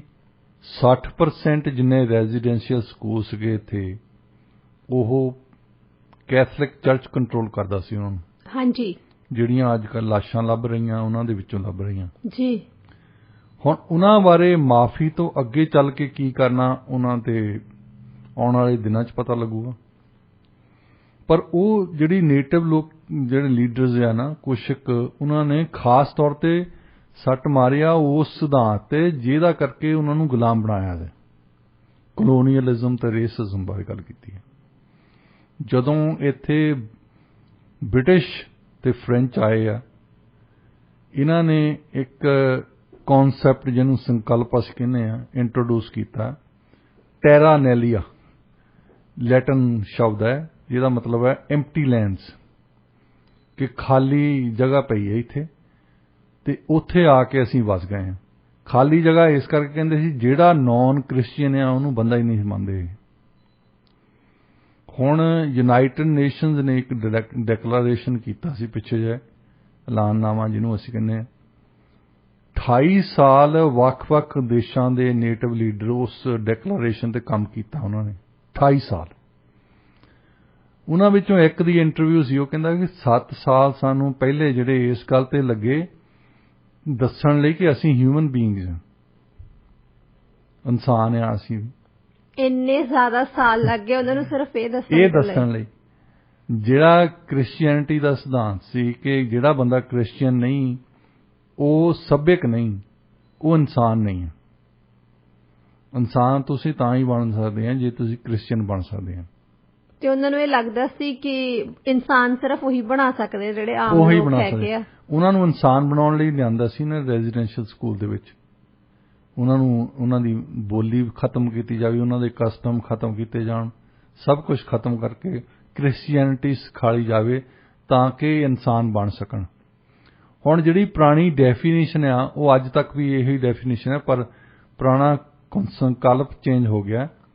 ਉਹ ਇਹੀ ਹੈ ਕਿ ਪਾਪੂਲੇਸ਼ਨ ਹੋਣੀ ਚਾਹੀਦੀ ਹੈ ਟੈਰੀਟਰੀ ਦੇ ਉੱਤੇ, ਮਤਲਬ ਆਬਾਦੀ ਕਿਸੇ ਜਗ੍ਹਾ ਤੇ ਬੈਠੀ ਹੋਵੇ ਹਿਸਟੋਰੀਕਲੀ। ਹਾਂਜੀ। ਤੇ ਉਹਦੇ ਕੋਲ ਆਪਣੀ ਸਰਕਾਰ ਹੋਵੇ, ਅਥਾਰਟੀ ਹੋਵੇ, ਸੋਵਰਨਟੀ ਹੋਵੇ। 4 ਚੀਜ਼ਾਂ ਉਹ ਯੂਨਾਈਟਿਡ ਨੇਸ਼ਨ ਅਜੇ ਵੀ ਇਹ ਚਾਹੁੰਦੇ ਜਦੋਂ ਸਟੇਟ ਨੂੰ ਆਪਣੇ 'ਚ ਦਾਖਲਾ ਦਿੰਦੇ। ਤਾਂ ਉਹਨਾਂ ਦੇ ਵਿੱਚ ਸਭ ਤੋਂ ਪਹਿਲੀ ਇਸ਼ੂ ਹੁੰਦੀ ਸੀ ਨੇਟਿਵ ਲਈ ਕਿ ਉਹਨਾਂ ਨੂੰ ਪਾਪੂਲੇਸ਼ਨ ਨੂੰ ਬੰਦੇ ਹੀ ਨਹੀਂ ਸਮਝਦੇ। ਜਦੋਂ ਤੁਸੀਂ ਕਹਿੰਦੇ ਕਿ ਤੁਸੀਂ ਤਾਂ ਬੰਦੇ ਹੀ ਨਹੀਂ। BC ਦੇ ਵਿੱਚ ਹੁਣ ਜੇ ਸ਼ੁਰੂ ਹੋਇਆ ਨਾ ਲੈਂਡ, ਇੱਕ ਹੋਰ ਲੈਂਡ ਟਾਈਟਲ ਦਾ ਕੇਸ ਸ਼ੁਰੂ ਹੋਇਆ। ਹਾਂਜੀ ਹਾਂਜੀ। BC ਸਰਕਾਰ ਦੀ ਦੇਖੋ, ਇੱਕ ਪਾਸੇ UN ਦੇ ਡੈਕਲੇਰੇਸ਼ਨ ਨੂੰ ਬਾਰ-ਬਾਰ ਪਾਸ ਕਰ ਰਹੇ ਆ ਅਸੈਂਬਲੀ 'ਚ, ਦੂਜੇ ਪਾਸੇ ਆਪਣੇ ਵਕੀਲ ਖੜੇ ਕੀਤੇ ਕਿ ਇਹਨਾਂ ਨੂੰ ਅਸੀਂ ਲੈਂਡ ਟਾਈਟਲ ਨਹੀਂ ਦੇਣਾ। ਦੋਨੋਂ ਚੀਜ਼ਾਂ ਕੰਟਰਾਡਿਕਟ ਕਰਦੀਆਂ। ਪਰ ਉਹ ਸ਼ਾਇਦ ਪ੍ਰੀਮੀਅਮ ਨਾਲ ਲੱਗਦੀਆਂ ਹੁਣ। ਪਰ ਉਹਨਾਂ ਦਾ ਪਹਿਲਾ ਸਵਾਲ ਇਹ ਹੁੰਦਾ ਸੀ BC ਟ੍ਰੀਟੀ ਦੇ ਆਰਗੇਨਾਈਜੇਸ਼ਨ ਦੇ, ਕਾਫੀ ਦੇਰ ਇਹ ਲੱਗੇ ਰਹੇ, ਜਿਹੜੀ ਮਰਜ਼ੀ ਪਾਰਟੀ ਹੁੰਦੀ ਸੀ ਪਾਵਰ ਦੇ ਵਿੱਚ, ਉਹ ਇਹ ਕਹਿੰਦੀ ਸੀ ਕਿ ਇਹ ਲੋਕੀ ਜਿਹੜੇ ਸੀ ਇਨਸਾਨ ਨਹੀਂ ਆ, ਹਿਊਮਨ ਬੀਇੰਗ ਨਹੀਂ, ਇਹਨਾਂ ਨੂੰ ਪਾਪੂਲੇਸ਼ਨ ਨਹੀਂ ਮੰਨਿਆ ਜਾ ਸਕਦਾ। ਤੇ ਇਹਦੇ ਤੇ ਸਾਰੀਆਂ ਪਾਰਟੀਆਂ ਇੱਕ ਮਤ ਸੀ। ਕਿਸੇ ਦਾ ਕੋਈ ਸਵਾਲ ਨਹੀਂ ਸੀ ਵੀ ਅਸੀਂ ਕੁਝ ਗਲਤ ਕਰ ਰਹੇ ਹਾਂ ਜਾਂ ਕਿਸੇ ਦਾ ਅਸੀਂ ਸੱਭਿਆਚਾਰ ਖਤਮ ਕਰ ਰਹੇ ਹਾਂ। ਇਹ ਗੱਲ ਮੰਨੀ ਜਾਂਦੀ ਸੀ। ਇਹ ਗੱਲ ਏਦਾਂ ਸਮਝਦੇ ਸੀ ਵੀ ਜਦ ਧੁੱਪ ਜਾ ਆ ਗਈ ਹੈ ਨਾ, ਛਾਂ ਆ ਗਈ ਹੈ, ਇਹ ਇਸ ਤਰ੍ਹਾਂ ਆ ਗੱਲ ਕਿ ਇਹ ਲੋਕ ਸੱਭਿਅਕ ਨਹੀਂ ਸੀ, ਇਸ ਕਰਕੇ ਇਨਸਾਨ ਨਹੀਂ ਸੀ। ਇਸ ਕੰਮ ਲਈ ਉਹਨਾਂ ਨੂੰ ਵਕੀਲ ਹਾਇਰ ਕਰਨੇ ਪਏ ਨੇਟਿਵ ਲੋਕਾਂ ਨੂੰ ਇੱਥੇ ਸਾਬਤ ਕਰਨ ਲਈ ਕਿ ਅਸੀਂ ਐਕਚੁਅਲੀ ਇਨਸਾਨ ਆ। ਫਿਰ ਸਾਡੀਆਂ ਕੋਰਟਸ ਨੇ ਮੰਨਿਆ ਕਿ ਆਹ ਗੱਲ ਤਾਂ ਛੱਡ ਦਿਓ ਤੁਸੀਂ, ਇਹ ਇਨਸਾਨ ਹੈ, ਇਹਨਾਂ ਦੇ ਕੋਲ ਲੈਂਡ ਸੀ, ਇਹਨਾਂ ਦੇ ਕੋਲ ਟਾਈਟਲ ਸੀ। ਹੁਣ ਲੈਂਡ ਟਾਈਟਲ ਕਿੱਦਾਂ ਦਿੱਤਾ ਜਾਂਦਾ? ਉਹ ਦਿੱਤਾ ਜਾਂਦਾ ਤੁਸੀਂ ਟ੍ਰੀਟੀ ਕਰੋ ਕਿਸੇ ਦੇ ਨਾਲ, ਜਾਂ ਤੁਸੀਂ ਕੌਨਕਰ ਕਰ ਲਿਆ, ਤੁਸੀਂ ਮਿਲਟਰੀ ਪਾਵਰ ਦੇ ਨਾਲ ਕੌਨਕਰ ਕਰ ਲਿਆ ਤਾਂ ਗੋਡਾ ਧੌਣ ਤੇ ਰੱਖ ਦੋ, ਤੂੰ ਸਾਈਨ ਕਰ ਇੱਥੇ। ਹੁਣ ਇਹਦੇ ਵਿੱਚੋਂ ਕੋਈ ਵੀ ਗੱਲ ਨਹੀਂ ਹੋਈ ਇੱਥੇ ਅਜੇ ਤੱਕ। ਅਸੀਂ ਹੁਣ ਆ ਜਿਹੜੇ ਪਖੰਡਬਾਜ਼ੀ ਕਰਦੇ ਨੇ ਵਿਕਟੋਰੀਆ ਦੇ ਕੌਂਸਲਰ, ਕਿ ਸਾਨੂੰ ਵੀ ਤੁਸੀਂ ਪੈਸੇ ਦੇਈ ਚੱਲੋ ਪ੍ਰਾਪਰਟੀ ਦੇ, ਤਾਂ ਥੋੜ੍ਹੇ ਜਿਹੇ ਪੈਸੇ ਇਹਨਾਂ ਨੇਟਿਵ ਨੂੰ ਦਿਓ। ਨੇਟਿਵ ਲੀਡਰ ਚੁੱਪ ਕਰਕੇ ਤਾਂ ਬੈਠੇ ਆ ਕਿ ਉਹ ਸਮਝਦੇ ਕਿ ਚਲੋ ਪੈਸੇ ਮਿਲ ਜਾਣੇ ਆ। ਉਹਨਾਂ ਦੇ ਚੀਫਸ ਜਿਹੜੇ ਆ ਉਹ ਤਾਂ ਖੁਸ਼ ਹੈ। ਜਿਹੜਾ ਫੈਡਰਲ ਸਰਕਾਰ ਵੱਲੋਂ ਬਿਲੀਅਨਸ ਆਫ ਡਾਲਰਸ ਆਇਆ ਇਹਨਾਂ ਨੂੰ, ਉਹ ਕਦੇ ਇਹਨਾਂ ਨੇ ਹਿਸਾਬ ਨਹੀਂ ਦਿੱਤਾ। ਤੇ ਨਾ ਹੀ ਕਿਸੇ ਨੇ ਸਵਾਲ ਕੀਤਾ, ਵੈਸੇ ਨਾ ਹੀ ਕਦੇ ਸਵਾਲ ਤਾਂ ਕਰਦੇ ਸੀ। ਇੱਕ ਵਾਰ ਫੈਡਰਲ ਗਵਰਨਮੈਂਟ ਨੇ ਇਹ ਕਿਹਾ ਇਹਨਾਂ ਨੂੰ, ਔਰ ਉਹ ਲਾਗੂ ਵੀ ਕੀਤਾ ਉਹਨਾਂ ਨੇ, ਕਿ ਜਿੰਨੇ ਪੈਸੇ ਆਉਂਦੇ ਉਹਨਾਂ ਦੀ ਆਡਿਟਿੰਗ ਹੋਊਗੀ। ਜਿੱਦਾਂ ਬਾਕੀ ਜਿੰਨੇ ਪੈਸੇ ਖਰਚਦੀ ਹੈ ਸਰਕਾਰ, ਉਹਦੀ ਆਡਿਟਿੰਗ ਹੁੰਦੀ ਹੈ। ਹਾਂਜੀ, ਇਹ ਈਵਨ ਆਰਮੀ ਦੀ ਵੀ ਹੁੰਦੀ ਹੈ। ਸਿਰਫ ਤੇ ਸਿਰਫ ਆਰਮੀ ਦੀ ਉਦੋਂ ਨਹੀਂ ਹੁੰਦੀ ਜਦੋਂ ਇਹ ਫੀਲਡ ਦੇ ਵਿੱਚ ਆਉਂਦੇ ਆ। ਉਦੋਂ ਤੁਸੀਂ ਕੋਈ ਗੋਲੀਆਂ ਚੱਲਦੀਆਂ ਆ ਉਧਰੋਂ ਤੁਸੀਂ ਇਹ ਤਾਂ ਕਹਿ ਹੀ ਨਹੀਂ ਸਕਦੇ ਵੀ 2 ਕੋਕ ਕਿਉਂ ਪੀਤੇ ਸੀ ਤੂੰ। ਆਡਿਟਿੰਗ ਕਰਨ ਵਾਲਿਆਂ ਨੂੰ ਵੀ ਥੋੜਾ ਜਿਹਾ ਪਤਾ ਹੈ ਨਾ। ਹਾਂਜੀ। ਸੋ ਪਰ ਇਹ ਨੇਟਿਵ ਚੀਫਸ ਤੇ ਕੋਈ ਆਡਿਟਿੰਗ ਨਹੀਂ ਹੁੰਦੀ। ਥੋੜਾ ਚਿਰ ਆਡਿਟਿੰਗ ਸਪੈਸ਼ਲੀ ਫੈਡਰਲ ਸਰਕਾਰ ਨੇ ਲਾਈ ਇਹਨਾਂ ਤੇ, ਕਿ ਦੱਸੋ ਤਾਂ ਸਹੀ ਪੈਸਾ ਜਾਂਦਾ ਕਿੱਥੇ ਆ। ਇੰਨਾ ਚਿਰ ਹੋ ਗਿਆ ਪੈਸੇ ਆਉਂਦਿਆਂ ਨੂੰ, ਨਾ ਫੈਡਰਲ ਸਰਕਾਰ ਕਹਿੰਦੀ ਜ਼ਿੰਮੇਵਾਰੀ ਲੈਂਦੀ, ਨਾ ਤੁਸੀਂ ਜ਼ਿੰਮੇਵਾਰੀ ਲੈਂਦੇ। ਲੋਕਾਂ ਤੋਂ ਪਾਣੀ ਪੀਣ ਨੂੰ ਹੈ। ਕੈਨ ਯੂ ਇਮੇਜਿਨ ਅੱਜ ਵੀ ਜਿਹੜੀ ਬੋਇਲਿੰਗ ਵਾਟਰ ਦੀ ਐਡਵਾਈਜ਼ਰੀ ਆ ਉਹ ਨੇਟਿਵ ਰਿਜ਼ਰਵ ਤੇ ਹੈ। ਅੱਜ 2022 ਦੇ ਵਿੱਚ, ਜਿਹਨੂੰ ਦੁਨੀਆ ਦਾ ਬਹੁਤ ਵੱਡਾ ਦੇਸ਼, ਵਿਕਾਸਸ਼ੀਲ ਦੇਸ਼ ਦੱਸਦੇ ਹਾਂ ਅਸੀਂ, ਉਹਦੇ ਵਿੱਚ ਪਾਣੀ ਪੀਣ ਲਈ ਹੈ ਨਹੀਂ। ਰਿਜ਼ਰਵ ਤੇ ਜਿਹੜੇ ਲੋਕੀ ਰਹਿੰਦੇ ਆ ਉਹ ਅੱਜ ਵੀ ਬੋਇਲ ਕਰਨ ਨੂੰ ਉਹਨਾਂ ਨੂੰ ਕਹਿੰਦੇ ਕਿ ਤੁਸੀਂ ਬੋਇਲ ਕੀਤੇ ਤੋਂ ਬਿਨਾਂ ਪਾਣੀ ਨਾ ਪੀਓ।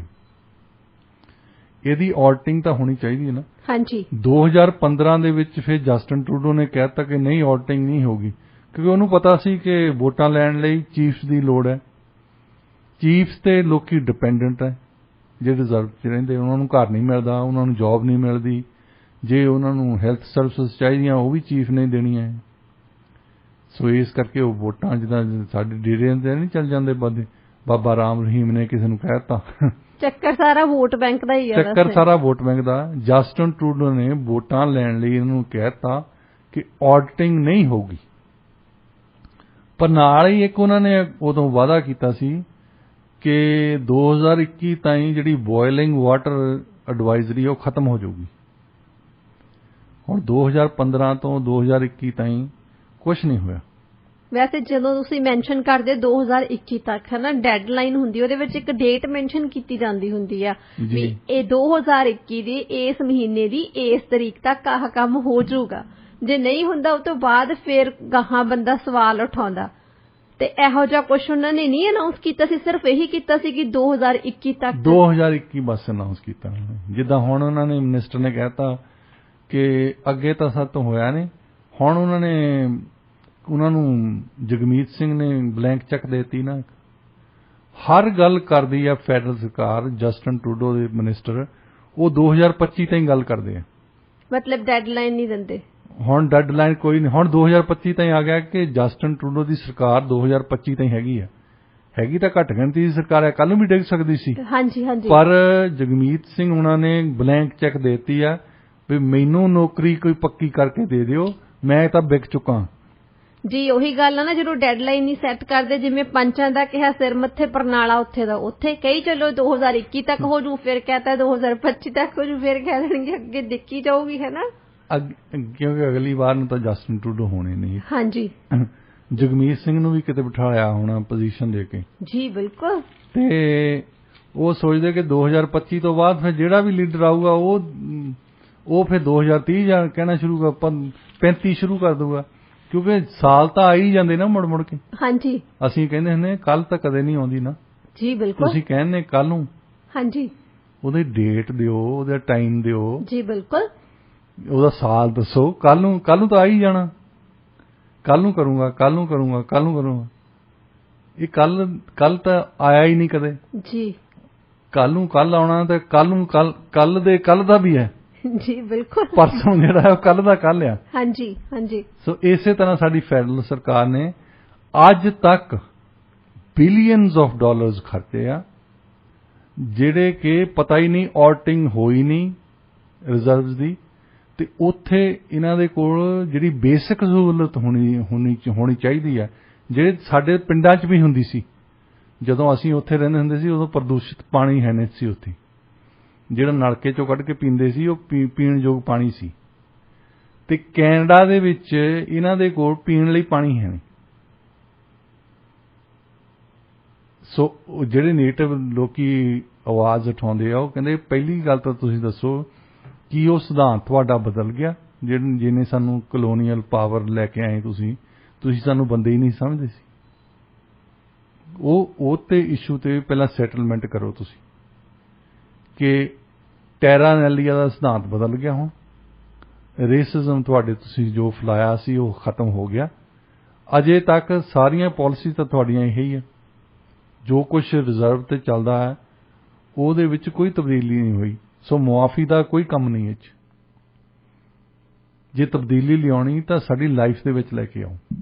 ਜੀ ਬਿਲਕੁਲ ਸਹੀ। ਖਾਲੀ ਮਾਫੀ ਮੰਗ ਕੇ ਤਾਂ ਨਹੀਂ ਕੁਝ ਵੀ ਹੁੰਦਾ, ਤਬਦੀਲੀਆਂ ਲਿਆਉਣੀਆਂ ਪੈਂਦੀਆਂ, ਜ਼ਮੀਨੀ ਪੱਧਰ ਤੇ ਕੁਝ ਕਰਨਾ ਵੀ ਪੈਂਦਾ, ਤਾਂ ਕਿ ਜਿਵੇਂ ਹਰ ਸਾਲ ਟਰੂਥ ਐਂਡ ਰੀਕਨਸੀਲੀਏਸ਼ਨ ਡੇ ਮਨਾ ਲਿਆ, ਫਿਰ ਉਹਦੇ ਤੇ ਸਪੀਚਿਸ ਹੋ ਜਾਂਦੀਆਂ ਨੇ, ਸਾਰੇ ਜਾਣੇ ਬਹੁਤ ਅਫਸੋਸ ਕਰ ਲੈਂਦੇ ਆ, ਪਰ ਹਰ ਸਾਲ ਹੀ ਮਤਲਬ ਏਦਾਂ ਹੁੰਦਾ।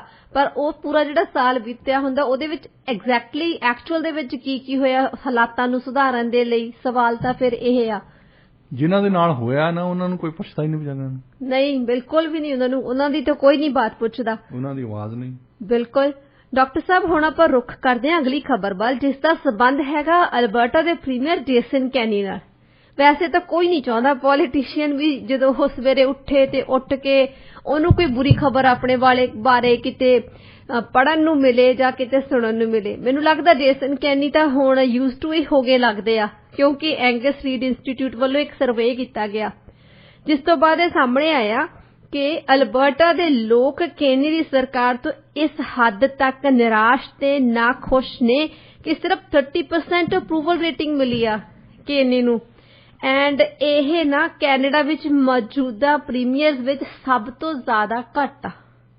ਤੁਸੀਂ ਇਸ ਖਬਰ ਨੂੰ ਤੁਸੀਂ ਕਿਵੇਂ ਦੇਖਦੇ ਹੋ? ਉਹ ਕਹਿੰਦੇ ਹੁੰਦੇ ਨੇ ਕਿ ਇੱਕ ਪੋਲੀਟੀਸ਼ੀਅਨ ਕੋਈ ਲੱਡੂ ਵੰਡੇ, ਬੜਾ ਖੁਸ਼ੀ, ਤੇ ਉਹ ਬੰਦੇ ਪੁੱਛਣ ਵੀ ਕਾਹਦੇ ਲੱਡੂ ਵੰਡਦਾ, ਕਹਿੰਦਾ ਮੇਰਾ ਮੁੰਡਾ ਫੇਲ ਹੋ ਗਿਆ। ਉਹ ਕਹਿੰਦੇ ਪਾਸ ਹੋਏ ਦੀ, ਫਸਟ ਡਿਵੀਜ਼ਨ ਦੀ ਤਾਂ ਖੁਸ਼ੀ ਹੁੰਦੀ ਹੈ, ਹਾਂਜੀ, ਤੁਸੀਂ ਫੇਲ ਹੋਏ ਦੀ ਕਰਦੇ। ਕਹਿੰਦਾ ਨਹੀਂ, ਇਹ ਗੱਲ ਨਹੀਂ, ਮੈਜੋਰਟੀ ਜਿਹੜੇ ਕਲਾਸ ਵਾਲੇ ਸੀ ਫੇਲ ਹੋ ਗਏ, ਇਹਦਾ ਮਤਲਬ ਮੈਜੋਰਟੀ ਦੇ ਨਾਲ ਆਇਆ। ਸੋ ਇਹ ਵੀ ਨੰਬਰ 1 ਥੱਲਿਓਂ ਆਉਣਾ, ਇਹ ਵੀ ਵੱਡੀ ਗੱਲ ਆ। ਹੁਣ ਥੱਲੇ, ਬਿਲਕੁਲ ਥੱਲੇ ਆ ਇਸ ਵੇਲੇ ਪ੍ਰੀਮੀਅਰ ਜੇਸਨ ਕੈਨੀ। 9 ਅਪ੍ਰੈਲ ਨੂੰ ਉਹਨਾਂ ਦੀ ਲੀਡਰਸ਼ਿਪ ਤੇ ਡਿਸਾਈਡ ਕਰਨਾ ਸੀ, ਉਹਨਾਂ ਨੇ ਉਹ ਵੋਟਿੰਗ ਚੇਂਜ ਕੀਤੀ ਹੈ। ਹਾਂਜੀ, ਉਹਦੇ ਨਾਲ ਲੱਗਦਾ। ਔਰ ਉਹਨਾਂ ਨੇ ਇਹ ਵੀ ਕਹਿ ਦਿੱਤਾ ਕਿ ਨਾਲ ਹੀ ਕਿ 50% ਤੋਂ ਉੱਤੇ ਇੱਕ ਵੋਟ ਵੀ ਪੈ ਗਈ ਤਾਂ ਮੈਂ ਲੀਡਰ ਹੀ ਰਹੂੰਗਾ। ਉਹਦੇ ਨਾਲ ਉਹਨਾਂ ਦੀ ਪਾਰਟੀ ਟੁੱਟੇ ਜਾਂ ਨਾ ਟੁੱਟੇ, ਉਹਦੇ ਨਾਲ ਉਹਨਾਂ ਨੂੰ ਕੋਈ ਤਾਲੁਕਾਤ ਨਹੀਂ ਉਹਨਾਂ ਦਾ। ਵੈਸੇ ਨਾ ਕੁਸ਼ਤੀ ਨਾਲ ਪਿਆਰ ਇਹ ਸਭ ਦਾ ਇੰਨਾ ਹੁੰਦਾ, ਛੱਡਣ ਨੂੰ ਦਿਲ ਹੀ ਨਹੀਂ ਕਰਦਾ। ਤੁਸੀਂ ਦੇਖੋ ਆ ਇਮਰਾਨ ਖਾਨ ਨੂੰ। ਹਾਂਜੀ, ਉਹੀ ਤਾਂ ਮੈਂ ਸੋਚ ਰਹੀ ਹਾਂ। ਕਈ ਬੰਦੇ ਇੱਥੇ ਹਾਰ ਜਾਣ, ਉਹਨਾਂ ਨੂੰ ਅੱਗ ਲੱਗੀ ਰਹਿੰਦੀ ਕਿ ਮੁੜ ਕੇ ਕੋਈ ਹੱਥ ਨਹੀਂ ਮਿਲਾਉਂਦਾ ਉਹਨਾਂ। ਸਾਡੇ ਲੋਕੀ ਵੀ ਤਾਂ ਇਦਾਂ ਦੇ ਹੀ ਹਨ। ਚੜ੍ਹਦੇ ਸੂਰਜ ਨੂੰ ਸਲਾਮਾਂ ਦੀਆਂ। ਹਾਂਜੀ, ਬਿਲਕੁਲ। ਕਈਆਂ ਬੰਦਿਆਂ ਨੂੰ ਇਹ ਭੁਲੇਖਾ ਪੈ ਜਾਂਦਾ ਕਿ ਲੋਕੀ ਮੈਨੂੰ ਚਾਹੁੰਦੇ ਆ। ਨਹੀਂ, ਲੋਕੀ ਚਾਹੁੰਦੇ ਆ ਤੁਹਾਡੀ ਕੁਰਸੀ 'ਚੋਂ ਕੁਝ ਕੰਮ ਕਰਾਉਣ ਲਈ। ਲੋਕੀ ਸਲਾਮਾਂ ਕਰਦੇ ਆ ਅਹੁਦੇ ਨੂੰ, ਪਾਵਰ ਨੂੰ, ਇਨਸਾਨ ਨੂੰ ਨਹੀਂ ਕਰਦੇ। ਤੇ ਉਹਨਾਂ ਨੂੰ ਫਿਰ ਜਦੋਂ ਹੱਥ ਨਹੀਂ ਮਿਲਾਉਣ ਨੂੰ ਮਿਲਦਾ, ਫਿਰ ਉਹ ਕੋਸ਼ਿਸ਼ ਕਰਦੇ ਕਿ ਮੈਂ ਜਿੱਤ ਜਾਵਾਂ ਤਾਂ ਚੰਗੀ ਗੱਲ ਹੈ, ਨਹੀਂ ਤਾਂ ਇੱਥੇ ਬੁਰਾ ਹਾਲ ਹੀ ਹੈ। ਕਿਸੇ ਨੇ ਪੁੱਛਣਾ ਹੀ ਨਹੀਂ। ਕਿਸੇ ਨੇ ਪੁੱਛਣਾ।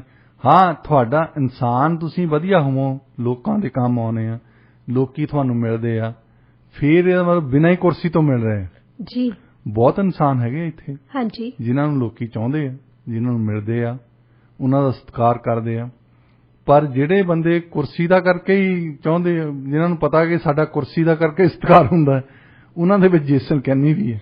ਉਹਨਾਂ ਨੂੰ ਪਤਾ ਹੁੰਦਾ ਵੀ ਕਿ ਕੰਮ ਤਾਂ ਉਹਨਾਂ ਨੇ ਚੰਗਾ ਕੀਤਾ ਨਹੀਂ, ਵੀ ਜਿਹਦੇ ਕਰਕੇ ਲੋਕ ਉਹਨਾਂ ਦੀ ਕਦਰ ਕਰਨਗੇ ਜਾਂ ਰਿਸਪੈਕਟ ਕਰਨਗੇ, ਤਾਂ ਫਿਰ ਤਾਂ ਉਹਨਾਂ ਨੂੰ ਕੁਰਸੀ ਕਰਕੇ ਹੁੰਦੀਆਂ ਨੇ। ਇਹ ਚੀਜ਼ ਉਹਨਾਂ ਨੂੰ ਤਾਂ ਅੰਦਰੋਂ ਕਲੀਅਰ ਹੁੰਦੀ ਹੈ। ਵੈਸੇ ਇਹ ਗੱਲ ਦਾ ਉਹਨਾਂ ਨੂੰ ਪਤਾ ਆ। ਇੱਕ ਵਾਰ ਪ੍ਰਾਈਮ ਮਿਨਿਸਟਰ ਨੇ ਬ੍ਰਾਇਨ ਮਰੂਨੀ ਜਦੋਂ ਆਏ ਪਾਵਰ ਦੇ ਵਿੱਚ, ਉਸ ਵੇਲੇ ਜਿਹੜੇ ਪਹਿਲੇ ਨੇਤਾ ਸੀ ਇਹਨਾਂ ਦੇ, ਉਹਨਾਂ ਨੇ ਜ਼ਿਆਦਾ ਸਟੈਂਡਰਡ ਲਾਤਾ ਕਿ ਜੋ ਕਲਾਰਕ ਨੇ ਇਹ ਕਹਿਤਾ ਕਿ ਜੇ 2/3 ਮੈਜੋਰਟੀ ਨਾ ਹੋਈ ਨਾ ਮੇਰੇ ਨਾਲ ਤਾਂ ਫਿਰ ਮੈਂ ਰਿਜ਼ਾਈਨ ਕਰ ਦੇਣਾ। ਵੈਸੇ ਉਹਨਾਂ ਨੂੰ ਮਿਲ ਗਈਆਂ ਸੀ ਤਾਂ ਆਲਮੋਸਟ 2/3 ਹੀ ਸੀ। ਜੇ ਹੁਣ ਜੇਸਨ ਕੈਨੀ ਦਾ ਬਿਲਕੁਲ ਹੀ ਥੱਲੇ ਚੱਲ ਗਿਆ ਨਾ, 50% ਤੋਂ ਕਹਿੰਦੇ 50% +1 ਬਸ, ਇਦੋਂ ਥੱਲੇ ਇੰਨੀ ਮੈਨੂੰ ਵੋਟਾਂ ਮਿਲ ਜਾਣ ਤਾਂ ਮੈਂ ਨਹੀਂ ਹਟਣਾ। ਉਹਨਾਂ ਨੂੰ ਤਾਂ ਖਰੀਦ ਲੈਣਾ ਚਾਹੀਦਾ। ਇੱਕ ਹੁੰਦਾ ਗਲੂ, ਕ੍ਰੇਜ਼ੀ ਗਲੂ ਕਹਿੰਦੇ ਉਹਨੂੰ, ਉਹ ਲਾ ਕੇ ਤਾਂ ਕੁਰਸੀ ਤੇ ਬਹਿ ਜਾਣ। ਕੁਰਸੀ ਤਾਂ ਟੁੱਟ ਜਾਊਗੀ ਪਰ ਮੈਂ ਨਹੀਂ ਹਿੱਲਣਾ ਇੱਥੋਂ। ਸੋ ਜੇਸਨ ਕੈਨੀ ਦਾ ਬੁਰਾ ਹਾਲ ਹੋ ਰਿਹਾ, ਔਰ ਪਤਾ ਨਹੀਂ ਹੁਣ 9 ਤਰੀਕ ਨੂੰ ਕੀ ਹੋਣਾ ਕੀ ਨਹੀਂ ਹੋਣਾ। ਇੰਨੀਆਂ ਜੋ ਕੁਛ ਕੀਤਾ ਇਹਨਾਂ ਨੇ ਬਚਾਉਣ ਲਈ ਆਪਣੀ ਪਾਵਰ ਨੂੰ, ਪਰ ਲੋਕਾਂ ਨਾਲੋਂ ਉਹ ਅਲੱਗ ਹੋ ਚੁੱਕੇ ਆ। ਹਾਂਜੀ। ਔਰ ਉਹਨਾਂ ਦੀ ਪਾਰਟੀ ਨੂੰ ਇਹ ਪਤਾ ਲੱਗ ਗਿਆ ਕਿ ਹੁਣ ਅਗਲੀ ਇਲੈਕਸ਼ਨ ਦੇ ਵਿੱਚ ਐਨਡੀਪੀ ਦੀ ਲੀਡਰ ਜਿਹੜੀ ਹੈ ਨੋਟਲੀ, ਅੱਗੇ ਵੀ ਪ੍ਰੀਮੀਅਰ ਰਹੇ ਉਹਨਾਂ, ਹਾਂਜੀ, ਉਹ ਜ਼ਿਆਦਾ ਪਪੂਲਰ ਹੈ ਜੀ, ਤੇ ਉਹਨਾਂ ਨੇ ਆ ਜਾਣਾ ਪਾਵਰ ਦੇ ਵਿੱਚ। ਜੇਸਨ ਕੈਨੀ ਨੇ ਆਪਣੀ ਕੁਰਸੀ ਦੀ ਖਾਤਰ ਆਪਣੀ ਪਾਰਟੀ ਹਰਾ ਦੇਣੀ ਹੈ। ਜੀ ਬਿਲਕੁਲ, ਤੁਸੀਂ ਸਹੀ ਕਿਹਾ। ਆਪਣੇ ਪੈਰਾਂ ਤੇ ਕਹਾੜਾ ਕਈ ਲੋਕੀ ਮਾਰਦੇ, ਕਈ ਕਹਾੜੇ ਤੇ ਵੀ ਪੈਰ ਮਾਰ ਲੈਂਦੇ ਹੁੰਦੇ ਆ ਵੈਸੇ ਜੀ। ਚਲੋ ਖੈਰ, ਹੁਣ ਜਦੋਂ ਆਪਾਂ ਅਲਬਰਟਾ ਦੀ ਗੱਲ ਕਰ ਹੀ ਰਹੇ ਹਾਂ ਤਾਂ ਅਲਬਰਟਾ 'ਚ ਨਾ ਜਨਵਰੀ ਦੇ ਵਿੱਚ ਡਰੱਗ ਪੋਇਜ਼ਨਿੰਗ ਦੇ ਨਾਲ 160 ਮੌਤਾਂ ਹੋਈਆਂ ਨੇ, ਤੇ ਲੇਟੈਸਟ ਗਵਰਨਮੈਂਟ ਡਾਟਾ ਜੋ ਆ ਉਹ ਦਰਸਾਉਂਦਾ ਕਿ ਜਨਵਰੀ 'ਚ ਡਰੱਗ ਪੋਇਜ਼ਨਿੰਗ ਕਾਰਨ ਇੰਨੇ ਜ਼ਿਆਦਾ ਜਿਹੜੀ ਲੋਕਾਂ ਦੀ ਮੌਤ ਹੋਈ ਆ ਹੈ ਪਿਛਲੇ ਸਾਲ ਨਾਲੋਂ 14 ਤਾਂ ਵੱਧ ਨੇ। ਇਸ ਖਬਰ ਨੂੰ ਤੁਸੀਂ ਕਿਸ ਤਰ੍ਹਾਂ ਦੇਖਦੇ ਹੋ? ਦੇਖੋ, ਇਹ ਸਾਰੇ ਹੀ, ਇਹਦੇ ਵਿੱਚ ਇਕੱਲੇ ਜੇਸਨ ਕੈਨੀ ਦੀ ਤੇ ਅਲਬਰਟਾ ਦੀ ਗੱਲ ਨਹੀਂ, ਸਾਰੇ ਕੈਨੇਡਾ ਦੇ ਵਿੱਚ ਜਿਹੜਾ ਡਰੱਗ ਯੂਜ਼ ਆ, ਓਵਰ ਯੂਜ਼ ਕਹਿ ਲਓ ਅਸੀਂ, ਹਾਂਜੀ, ਓਵਰਡੋਜ਼, ਤੇ ਉਹ ਸਾਡੇ ਵੀ ਇਹੀ ਹਾਲ ਹੈ BC ਦੇ ਵਿੱਚ। ਹਾਂਜੀ, ਹਰ ਰੋਜ਼ ਸ਼ਾਮ ਨੂੰ ਤੁਸੀਂ ਘਰ ਨੂੰ ਜਾਂਦੇ ਆ 6 ਬੰਦੇ ਮਰ ਚੁੱਕੇ ਹੁੰਦੇ ਉਦੋਂ, ਹਰ ਰੋਜ਼ BC ਦੇ ਵਿੱਚ। ਅਲਬਰਟਾ ਦੇ ਵਿੱਚ ਕੋਈ 5.25 ਬੰਦੇ ਮਰਦੇ। 5.25? ਮਤਲਬ ਮੈਂ ਉਹਨਾਂ ਨੂੰ ਦਿਹਾੜੀ ਦੇ ਨਾਲ ਦੇਖਦਾ ਨਾ। ਠੀਕ ਆ। 5.3 ਠੀਕ ਆ। 5.25 ਨਾਲ ਥੋੜੇ ਜ਼ਿਆਦੇ ਆ। ਠੀਕ ਆ। ਸਾਡੇ 2016 ਤੋਂ ਲੈ ਕੇ 2021 ਤਾਈਂ 5 ਸਾਲਾਂ ਦੇ ਵਿੱਚ ਕੈਨੇਡਾ ਦੇ ਵਿੱਚ 25,000 ਬੰਦਾ ਮਰ ਗਿਆ। ਤੁਸੀਂ ਇੱਥੇ ਦੇਖੀ ਕਿਤੇ ਰੈਲੀ, ਕਿਤੇ ਕੋਈ ਮੰਗ ਕਰਦਾ ਹੋਵੇ ਵੀ ਇਹਨਾਂ ਬਾਰੇ ਸੋਚਣਾ ਤਾਂ ਚਾਹੀਦਾ ਹੈ ਸਾਨੂੰ। ਹੁਣ ਸਾਡੇ ਤੋਂ ਹੋ ਸਕਦਾ ਸੋਲੂਸ਼ਨ ਨਾ ਵੀ ਹੋਵੇ। ਮੈਂ ਨਹੀਂ ਕਹਿੰਦਾ ਕਿ ਸਾਡੇ ਕੋਲ ਮੇਰੇ ਕੋਈ ਗਿੱਦੜ ਸਿੰਘੀ ਆ ਜਿਹਦੇ ਨਾਲ ਲੋਕਾਂ ਨੂੰ ਹਟਾ ਦੇਣਾ, ਕਿਉਂਕਿ ਮਾਹਰ ਵੀ ਵੱਖ-ਵੱਖ ਰਾਏ ਦੇ ਰਹੇ ਨਾ। ਕੋਈ ਕਹਿੰਦੇ ਆਈਸੋਲੇਸ਼ਨ ਦਾ ਕਰਕੇ ਹੋਇਆ ਆ, ਬੰਦੇ ਆਈਸੋਲੇਟ ਜ਼ਿਆਦਾ ਹੋਏ ਆ। ਆਈਸੋਲੇਟ ਤਾਂ ਬਹੁਤ ਬੰਦੇ ਹੋਏ। ਹਾਂਜੀ।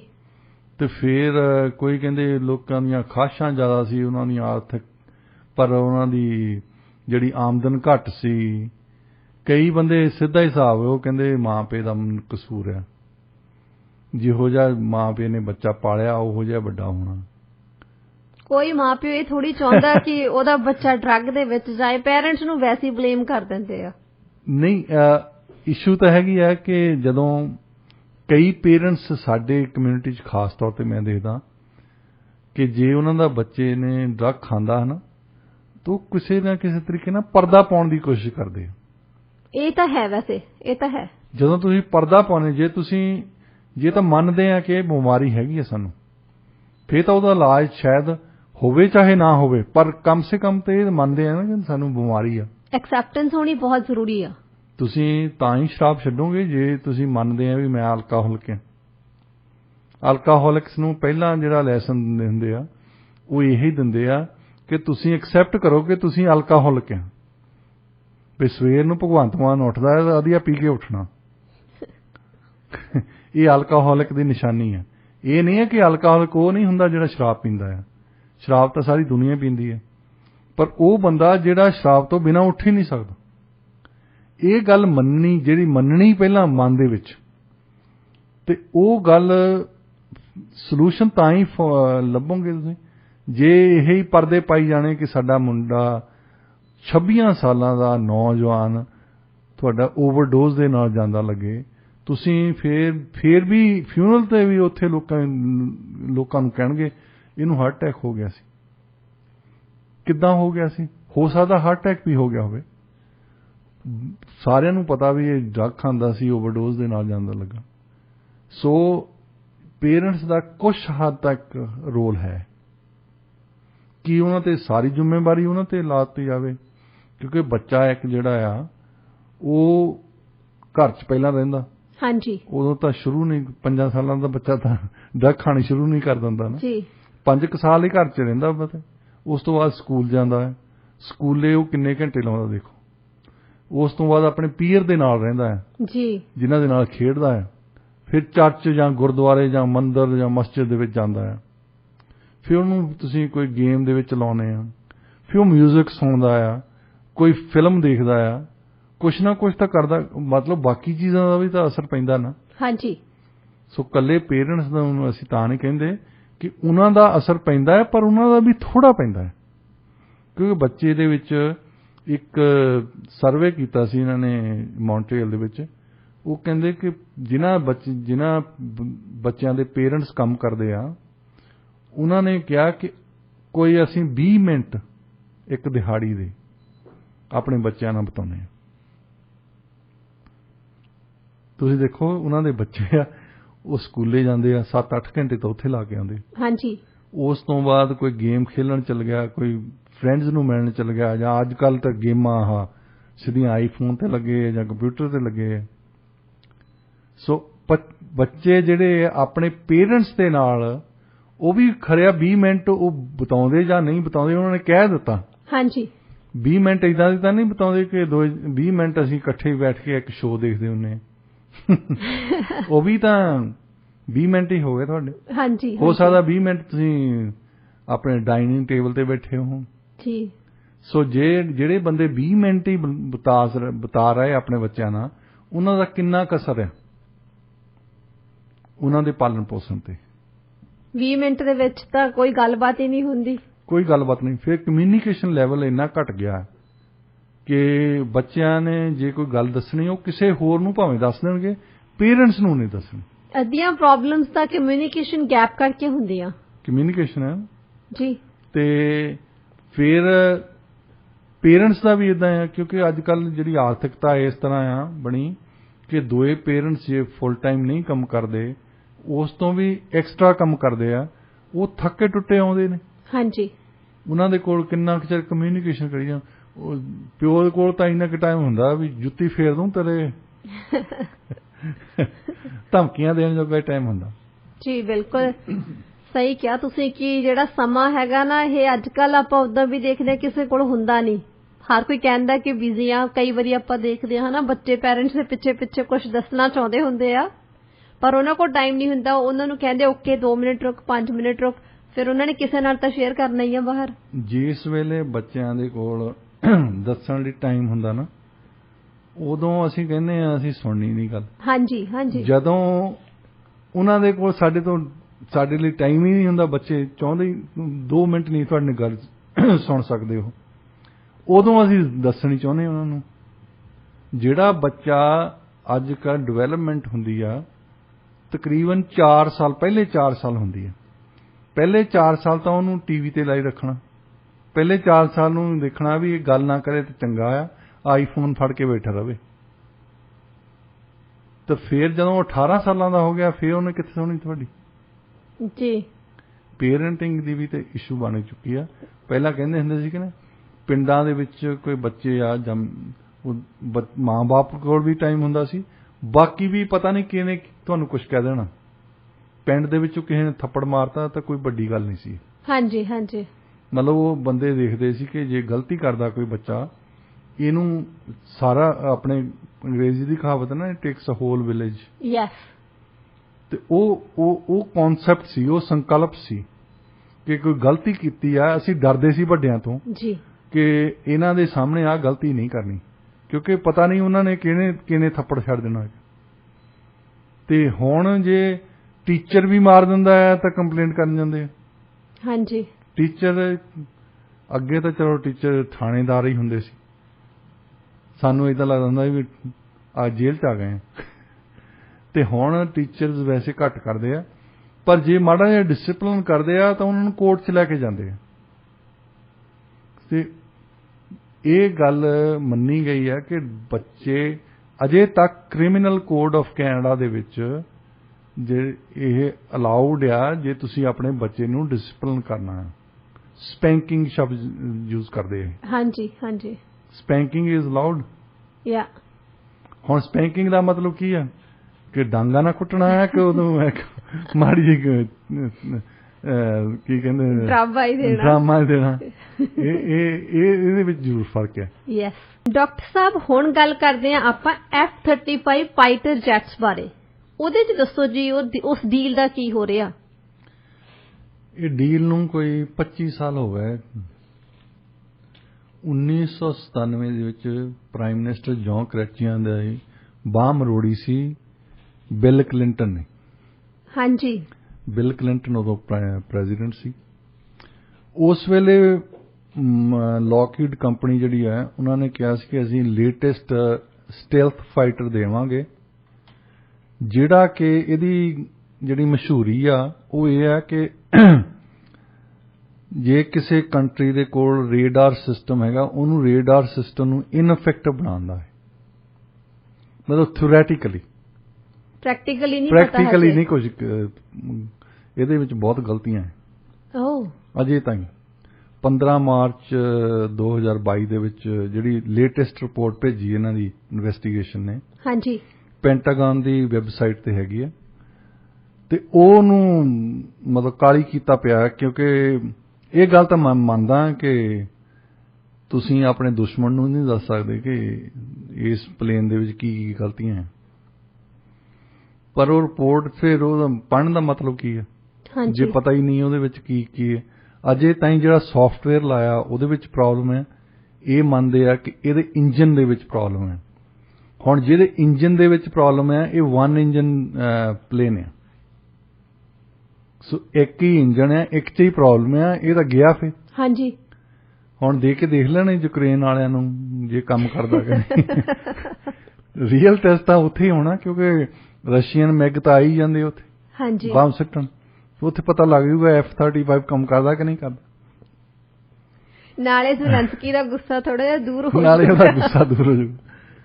ਜੌਨ ਕਰੈਚੀਆਂ ਦੇ ਨਾਲ 7 ਹੋਰ ਦੇਸ਼ ਸੀਗੇ ਨੇਟੋ ਦੇ, ਜਿਨ੍ਹਾਂ ਦੇ ਵਿੱਚ ਜਰਮਨੀ, ਇੰਗਲੈਂਡ ਵਗੈਰਾ ਵੀ ਆਉਂਦੇ ਸੀ, ਜਿਨ੍ਹਾਂ ਨੂੰ ਮਾਰਟਨ ਲੋਕਹੀਡ ਕੰਪਨੀ ਨੇ ਜਦੋਂ ਪ੍ਰਪੋਜ਼ਲ ਦਿੱਤੀ ਆ ਬਿਲ ਕਲਿੰਟਨ ਨੂੰ ਕਿ ਤੁਸੀਂ ਹੋਰ ਦੇਸ਼ਾਂ ਤੋਂ ਪੈਸੇ ਲਓ, ਕਿਉਂਕਿ ਰਿਸਰਚ ਐਂਡ ਡਿਵੈਲਪਮੈਂਟ ਪਹਿਲਾਂ ਚੱਲਦੀ ਸੀ ਅਜੇ, ਕਿ ਅਸੀਂ ਇੱਕ ਤੁਹਾਨੂੰ ਲੇਟੈਸਟ ਮਾਡਲ F-35 ਦੇਵਾਂਗੇ, ਪਰ ਇਸ ਰਿਸਰਚ ਲਈ ਹੋਰ ਲੋਕਾਂ ਤੋਂ ਵੀ ਪੈਸੇ ਲਓ। ਅਮਰੀਕਾ ਵਾਲਿਆਂ ਨੇ ਬਾਹਾਂ ਮਰੋੜੀਆਂ ਦੂਜਿਆਂ ਦੀਆਂ, ਪੈਸੇ ਲੈ ਲਏ। ਅਸੀਂ ਹੁਣ ਤੱਕ ਕੈਨੇਡੀਅਨ ਟੈਕਸ ਪੇਅਰਸ 640 ਮਿਲੀਅਨ ਖਰਚ ਚੁੱਕੇ ਹਾਂ, ਤੇ ਪਲੇਨ ਨਹੀਂ ਕੋਈ ਹੈ ਸਾਡੇ ਕੋਲ। ਅਸੀਂ ਉਹਨਾਂ ਦੀ ਰਿਸਰਚ ਲਈ ਪੈਸੇ ਦਿੱਤੇ ਹੈ। ਰਿਸਰਚ ਤੇ ਇੰਨਾ ਪੈਸਾ ਚਲਾ ਗਿਆ, ਰਿਸਰਚ ਤੇ ਸਾਡਾ ਪੈਸਾ ਚਲ ਗਿਆ ਇੰਨਾ। ਤੁਸੀਂ ਅਮਰੀਕਨ ਨੇ ਕਿੰਨਾ ਦਿੱਤਾ ਕਿੰਨਾ ਨਹੀਂ ਦਿੱਤਾ ਉਹਨਾਂ ਦਾ ਆਪਣਾ ਹੈ। ਜਿਹੜੇ ਬਿਲੀਅਨਸ ਆਫ ਡਾਲਰ, ਜਿਹੜਾ 50 ਟਾਈਮ ਸਾਡੇ ਨਾਲ ਐਵੇਂ ਨਹੀਂ ਜ਼ਿਆਦਾ ਖਰਚਦੇ। ਉਹ ਕਈ ਤਾਂ ਕੁਛ ਤਾਂ ਇੰਨਾ ਵੇਸਟ ਕਰਦੇ ਆ। ਜਰਮਨੀ ਵਾਲਿਆਂ ਨੇ ਦਿੱਤਾ ਹੋਣਾ, ਇੰਗਲੈਂਡ ਵਾਲਿਆਂ ਨੇ ਦਿੱਤਾ ਹੋਣਾ, ਬਾਕੀਆਂ ਨੇ ਦਿੱਤਾ ਹੋਣਾ ਨੇਟੋ ਦੇ। ਤੇ ਉਹਨਾਂ ਦੀ ਇੱਕ ਪ੍ਰੋਬਲਮ ਵੱਡੀ ਆਈ ਆ, ਉਹ ਕਹਿੰਦੇ ਕਿ ਜਦੋਂ ਇਹ ਕਹਿੰਦੇ ਕਿ ਅਸੀਂ ਤੁਹਾਨੂੰ 20 ਫਾਈਟਰ ਜੈਟ ਦੇਵਾਂਗੇ, ਉਹ ਡਿਲੀਵਰੀ ਨਹੀਂ ਕਰਦੇ, ਸਿਰਫ ਕਹਿੰਦੇ ਹੀ ਆ ਬਸ। ਡਿਲੀਵਰੀ ਹੁੰਦੀ ਨਹੀਂ ਇਹਨਾਂ ਦੇ ਕੋਲੋਂ, ਕਿਉਂਕਿ ਜਿਹੜੀਆਂ ਪ੍ਰੋਬਲਮਸ ਅਸੀਂ ਕਹਿੰਦੇ ਫਿਕਸ ਕਰਕੇ ਦਿਓ, ਉਹਨਾਂ ਤੋਂ ਫਿਕਸ ਹੁੰਦੀਆਂ ਹੀ ਨਹੀਂ। ਪ੍ਰੋਬਲਮਸ ਉੱਥੇ ਹੀ ਰਹਿੰਦੀਆਂ, ਪ੍ਰੋਬਲਮ ਉੱਥੇ ਹੀ ਨਹੀਂ ਆ। ਪਰ ਇਹ ਤਾਂ ਬੜਾ ਥੋੜੇ ਦਿਨ ਪਹਿਲਾਂ ਨੀਤਾ ਆਨੰਦ ਉਹਨਾਂ ਨੇ ਤਾਂ ਬੜਾ ਪ੍ਰਾਊਡਲੀ ਕਿਹਾ ਸੀਗਾ ਕਿ ਅਸੀਂ ਜਿਹੜੀ ਡੀਲ ਕਰਨ ਜਾ ਰਹੇ ਹਾਂ ਇਹ ਬਹੁਤ ਜ਼ਿਆਦਾ ਵਧੀਆ ਡੀਲ ਹੈਗੀ ਹੈ, ਬੈਸਟ ਡੀਲ ਆ। ਇਹਨਾਂ ਨੇ ਤਾਂ ਕਹਿਣਾ ਹੀ ਆ, ਕਿਉਂਕਿ $640 ਮਿਲੀਅਨ ਤਾਂ ਇਹ ਦੇ ਚੁੱਕੇ ਆ। ਹਾਂਜੀ, ਤਾਂ ਪਲੇਨਾਂ ਦੇ ਕੋਲ ਹਾਲੇ ਤੱਕ ਕੋਈ ਨਹੀਂ। ਹੁਣ ਵੱਡੀ ਦੂਸਰੀ ਗੱਲ ਜਿਹੜੀ ਆ ਕੈਨੇਡਾ ਦੇ ਟੈਕਸ ਪੇਅਰਸ ਨੂੰ ਉਹ ਆਉਂਦੀ ਕਿ ਜਦੋਂ ਤੁਸੀਂ ਪਲੇਨ ਲੈਂਦੇ ਨਾ, ਹਰ ਇੱਕ ਚੀਜ਼ ਜਦੋਂ ਤੁਸੀਂ ਲੈਂਦੇ, ਕਾਰ ਲੈਂਦੇ ਆ, ਜੇ ਕੰਪਨੀ ਆ ਤੁਹਾਡੀ ਕਾਰਾਂ ਲੈਂਦੀ ਆ, ਉਹ ਫਿਰ ਪੁੱਛਦੇ ਤਾਂ ਹੈ ਨਾ ਕੰਪਨੀ ਦਾ ਵਾਰੰਟੀ ਗਾਰੰਟੀ ਕਿੰਨੀ ਆ, ਕਿੰਨੇ ਸਾਲ ਚੱਲਣੀ ਆ, ਇਹਦੇ ਜੇ ਪਾਰਟਸ ਖਰਾਬ ਹੋ ਜਾਣ ਤਾਂ ਕਿੱਥੋਂ ਲੈਣੇ ਆ, ਕਿੰਨੇ ਦੇ ਮਿਲਣੇ ਆ ਜੀ, ਉਹਦੀ ਲਾਈਫ ਟਾਈਮ ਦੇ ਵਿੱਚ। ਮਤਲਬ ਆਮ ਕੰਪਨੀਆਂ ਜਾਂ ਸਰਕਾਰਾਂ ਦੇਖਦੀਆਂ ਹੁੰਦੀਆਂ ਵੀ ਲਾਈਫ ਟਾਈਮ ਦੇ ਵਿੱਚ ਕਿੰਨਾ ਖਰਚਾ ਆਊਗਾ ਸਾਨੂੰ। 2010 ਦੇ ਵਿੱਚ ਇਹ ਅਨਾਉਂਸਮੈਂਟ ਕਰ ਦਿੱਤੀ ਸੀ ਸਟੀਫਨ ਹਾਰਪਰ ਦੀ ਸਰਕਾਰ ਨੇ ਕਿ ਅਸੀਂ F-35 ਲੈ ਲਵਾਂਗੇ, ਪਰ ਇਹਨਾਂ ਦੀ ਕਾਸਟ ਹੋਊਗੀ $9 ਬਿਲੀਅਨ, 9,000 ਮਿਲੀਅਨ ਡਾਲਰ ਉਸ ਸਮੇਂ। ਪਰ ਜਿਹੜੀ ਆਡਿਟਿੰਗ ਨੇ ਰਿਪੋਰਟ ਦਿੱਤੀ ਆ, ਆਡਿਟਰ ਜਨਰਲ ਨੇ, ਉਹਨਾਂ ਨੇ ਕਿਹਾ ਕਿ ਇਹਨਾਂ ਨੇ ਕੁਛ ਨਹੀਂ ਤੁਹਾਨੂੰ ਦੱਸਿਆ, ਇਸ ਪਲੇਨ ਤੇ ਹੋਰ ਵੀ ਖਰਚੇ ਆਉਣੇ ਆ, ਇਹਦੀ ਰਿਪੇਅਰਸ ਤੇ ਵੀ ਖਰਚੇ ਆਉਣੇ ਆ। ਇਸ ਪਲੇਨ ਦੀ ਲਾਈਫ ਟਾਈਮ ਦੇ ਵਿੱਚ ਇਹ ਜਿੰਨੇ ਪਲੇਨ ਕਹਿ ਰਿਹਾ ਲੈਣੇ ਆ ਪ੍ਰਾਈਮ ਮਿਨਿਸਟਰ, ਉਹਨਾਂ ਦਾ ਖਰਚਾ $40 ਬਿਲੀਅਨ ਹੈ। ਤੁਸੀਂ ਦੇਖੋ 9 ਬਿਲੀਅਨ ਤੇ 40 ਬਿਲੀਅਨ ਚ ਕੋਈ ਫਰਕ ਤਾਂ ਹੋਣਾ ਚਾਹੀਦਾ। ਜੀ ਬਿਲਕੁਲ। ਇਹ ਤਾਂ ਮੈਨੂੰ ਕੋਈ ਕਿਸੇ ਮੈਥਮੈਟੀਸ਼ੀਅਨ ਨੂੰ ਦੱਸਣ ਦੀ ਲੋੜ ਨਹੀਂ ਨਾ। ਜੀ 40,000 ਮਿਲੀਅਨ ਤਾਂ 9,000 ਮਿਲੀਅਨ ਦੇ ਵਿੱਚ ਬਹੁਤ ਵੱਡਾ ਫਰਕ ਹੈ ਜੀ। ਹੁਣ ਜਸਟਿਨ ਟਰੂਡੋ ਦੀ ਸਰਕਾਰ ਨੂੰ, ਅਨੀਤਾ ਆਨੰਦ ਨੂੰ ਪੁੱਛ ਰਹੇ ਆ ਪੱਤਰਕਾਰ ਕਿ ਕਿੰਨੀ ਕਾਸਟ ਹੈ। ਅੱਜ ਤਾਈਂ ਉਹਨਾਂ ਨੇ ਕਾਸਟ ਦਾ ਕੋਈ ਜਵਾਬ ਨਹੀਂ ਦਿੱਤਾ ਕਿ ਕਿੰਨੇ ਪੈਸੇ ਲੱਗਣੇ। ਹੁਣ ਟਾਲ ਮਟੋਲ ਕਰ ਜਾਂਦੇ ਆ। ਇਹ ਕਹਿੰਦੇ ਕਿ ਅਸੀਂ ਕੰਟਰੈਕਟ ਤੇ ਸਾਈਨ ਨਹੀਂ ਕੀਤੇ। ਮਤਲਬ ਵੈਸੇ ਗੱਲ ਠੀਕ ਹੈ, ਅਜੇ ਤਾਈਂ ਇਹਨਾਂ ਨੇ ਲੈ ਨਹੀਂ, ਉਹ ਗੱਲਬਾਤ ਚੱਲ ਰਹੀ ਹੈ, ਪਰ ਉਹ ਕਿੰਨੇ ਦੇ ਪੈਣੇ ਆ ਸਾਨੂੰ ਟੋਟਲੀ, ਉਹ ਫਿਰ ਬਾਅਦ ਦੇ ਵਿੱਚ ਆਡਿਟਿੰਗ ਕਰਕੇ ਪਤਾ ਲੱਗੂਗਾ। ਜਿੱਦਾਂ ਸਟੀਫਨ ਹਾਰਪਰ ਨੇ ਤਾਂ ਕਹਿਤਾ ਸੀ 9 ਬਿਲੀਅਨ, ਹਾਂਜੀ, ਉਹ ਏਜੀ ਨੇ ਮੁੜ ਕੇ ਦੱਸਿਆ ਕਿ 40 ਬਿਲੀਅਨ ਚ ਪੈਣੇ ਇਹ ਤੁਹਾਨੂੰ ਜੀ। ਉਦੋਂ ਬਾਅਦ ਫਿਰ ਇਹੀ ਗੱਲ ਚੱਲਦੀ ਰਹੀ, ਨਹੀਂ ਲੈਣੇ। ਹੁਣ ਫੇਰ ਲੈਣ ਤੇ ਆ ਗਏ। ਅੱਛਾ, ਹੁਣ ਤਾਂ ਆ ਗਏ ਆ, ਜਸਟਿਨ ਟਰੂਡੋ ਨੂੰ ਪਤਾ ਕਿ ਮੈਂ ਚੱਲ ਜਾਇਆ ਇੱਥੋਂ। ਅੱਛਾ, ਬਾਹਾਂ ਤਾਂ ਉਹਨਾਂ ਦੀਆਂ ਹੀ ਮਰੋੜ ਰਹੇ। ਕੈਨੇਡੀਅਨ ਹਿਸਟਰੀ ਦੇ ਪੋਸਟ ਵਾਰ ਦੇ ਵਿੱਚ ਸਾਡੇ ਤੋਂ 2 ਪ੍ਰਾਈਮ ਮਿਨਿਸਟਰ ਹੋਏ ਜਿਹੜੇ ਖੜੇ ਹੋਏ ਆਪਣੇ ਇੰਡੀਪੈਂਡੈਂਟ ਫੋਰਨ ਪਾਲਿਸੀ ਲਈ, ਜੌਨ ਡੀਫਨਵੇਕਰ ਤੇ ਪੀਅਰ ਐਲੀਅਟ ਟਰੂਡੋ। ਉਸ ਤੋਂ ਬਾਅਦ ਜਿੰਨੇ ਪ੍ਰਾਈਮ ਮਿਨਿਸਟਰ ਹੋਏ ਆ, ਚਾਹੇ ਬ੍ਰਾਇਨ ਮਰੂਨੀ ਸੀ, ਉਸ ਜਾਂ ਜੌਨ ਕ੍ਰਚੀਆਂ ਸੀ, Paul Martin, Stephen Harper, Justin Trudeau, ਇਹ ਜਦੋਂ ਫੋਨ ਚੱਕਦੇ ਆ ਅਮਰੀਕਾ ਵਾਲਿਆਂ ਦਾ ਤਾਂ ਇਹ ਹੈਲੋ ਨਹੀਂ ਕਹਿੰਦੇ, ਜੈਸੀ ਕਹਿੰਦੇ। ਹਾਂਜੀ। ਐਨਡੀਪੀ ਇੱਕ ਪਾਸੇ ਤਾਂ ਕਹਿ ਰਹੀ ਸੀ ਕਿ ਅਸੀਂ ਡਿਫੈਂਸ ਦੇ ਵਿੱਚ ਖਰਚਾ ਹੋਰ ਕਰਨ ਦੇ ਹੱਕ 'ਚ ਨਹੀਂ ਆ। ਹਾਂਜੀ, ਉਹਨਾਂ ਨੇ ਕਿਹਾ ਸੀ ਨਾ। ਹਾਂਜੀ, ਜੇ ਤੁਸੀਂ ਬਾਹਰ ਬੈਠ ਕੇ, ਜਿੱਦਾਂ ਪਹਿਲਾਂ ਕਰਦੀ ਹੁੰਦੀ ਸੀ ਐਨਡੀਪੀ, 60s 70s 'ਚ ਵੀ ਕੀਤਾ ਇਹਨਾਂ ਨੇ, ਇਹ ਬਾਹਰ ਬੈਠ ਕੇ ਕਰਦੇ ਹੁੰਦੇ ਸੀ ਸਪੋਰਟ ਕਰਦੇ ਸੀ ਇਸ ਕਰਕੇ ਕਿ ਜੇ ਤੁਸੀਂ ਕੰਮ ਕਰੋਗੇ ਸਾਡੇ ਪਸੰਦ ਦਾ ਤਾਂ ਅਸੀਂ ਤੁਹਾਨੂੰ ਸਪੋਰਟ ਦੇਵਾਂਗੇ, ਨਹੀਂ ਤਾਂ ਤੁਹਾਡੀ ਸਰਕਾਰ ਗਿਰ ਜਾਊਗੀ। ਔਰ ਗਿਰਾਈ ਵੀ ਕਈ ਵਾਰੀ। ਇਹਦਾ ਮਤਲਬ ਅਸੀਂ ਬਲੈਂਕ ਚੈੱਕ ਨਹੀਂ ਦਿੰਦੇ। ਤੇ ਜਗਮੀਤ ਸਿੰਘ ਇਹ ਪਹਿਲੇ ਲੀਡਰ ਆ ਜਿਨ੍ਹਾਂ ਨੇ ਬਲੈਂਕ ਚੈੱਕ ਦਿੱਤੀ ਹੈ। ਹੁਣ ਜਦੋਂ ਗੱਲ ਹੀ ਕਰਦੇ ਆ, ਹਰੇਕ ਹੀ ਮਿਨਿਸਟਰ ਗੱਲ ਕਰਦਾ ਜਸਟਿਨ ਟਰੂਡੋ ਦਾ, ਉਹ ਇਹੀ ਕਹਿੰਦੇ 2025 ਤਾਈਂ। ਹਾਂਜੀ, ਉਹਨਾਂ ਨੂੰ ਪੱਕਾ ਹੀ ਪਤਾ ਵੀ 2025 ਤਾਈਂ ਤਾਂ ਅਸੀਂ ਹੈਗੇ ਹੀ ਆ ਨਾ ਇੱਥੇ। ਜੀ ਬਿਲਕੁਲ। ਜੇ ਹੁਣ ਇਹਨਾਂ ਨੇ ਇਹ ਸਾਈਨ ਨਾ ਕੀਤਾ ਹੁੰਦਾ ਐਗਰੀਮੈਂਟ, ਤਾਂ ਫੇਰ ਤਾਂ ਕਹਿੰਦੇ ਵੀ ਜੇ ਤੁਸੀਂ ਇਹ ਜਹਾਜ਼ ਲਏ ਹੈ ਨਾ, ਇਹਨਾਂ ਦੀ ਕਾਸਟ ਬਹੁਤ ਜ਼ਿਆਦਾ ਆ, ਇਹਨਾਂ ਦੀ ਰਿਲਾਇਬਿਲਿਟੀ ਬਹੁਤ ਘੱਟ ਹੈ, ਫਿਰ ਅਸੀਂ ਇੱਕ ਪਾਰਟੀ ਦੇ ਤੌਰ ਤੇ ਤੁਹਾਨੂੰ ਨਹੀਂ ਸਪੋਰਟ ਕਰਨਾ।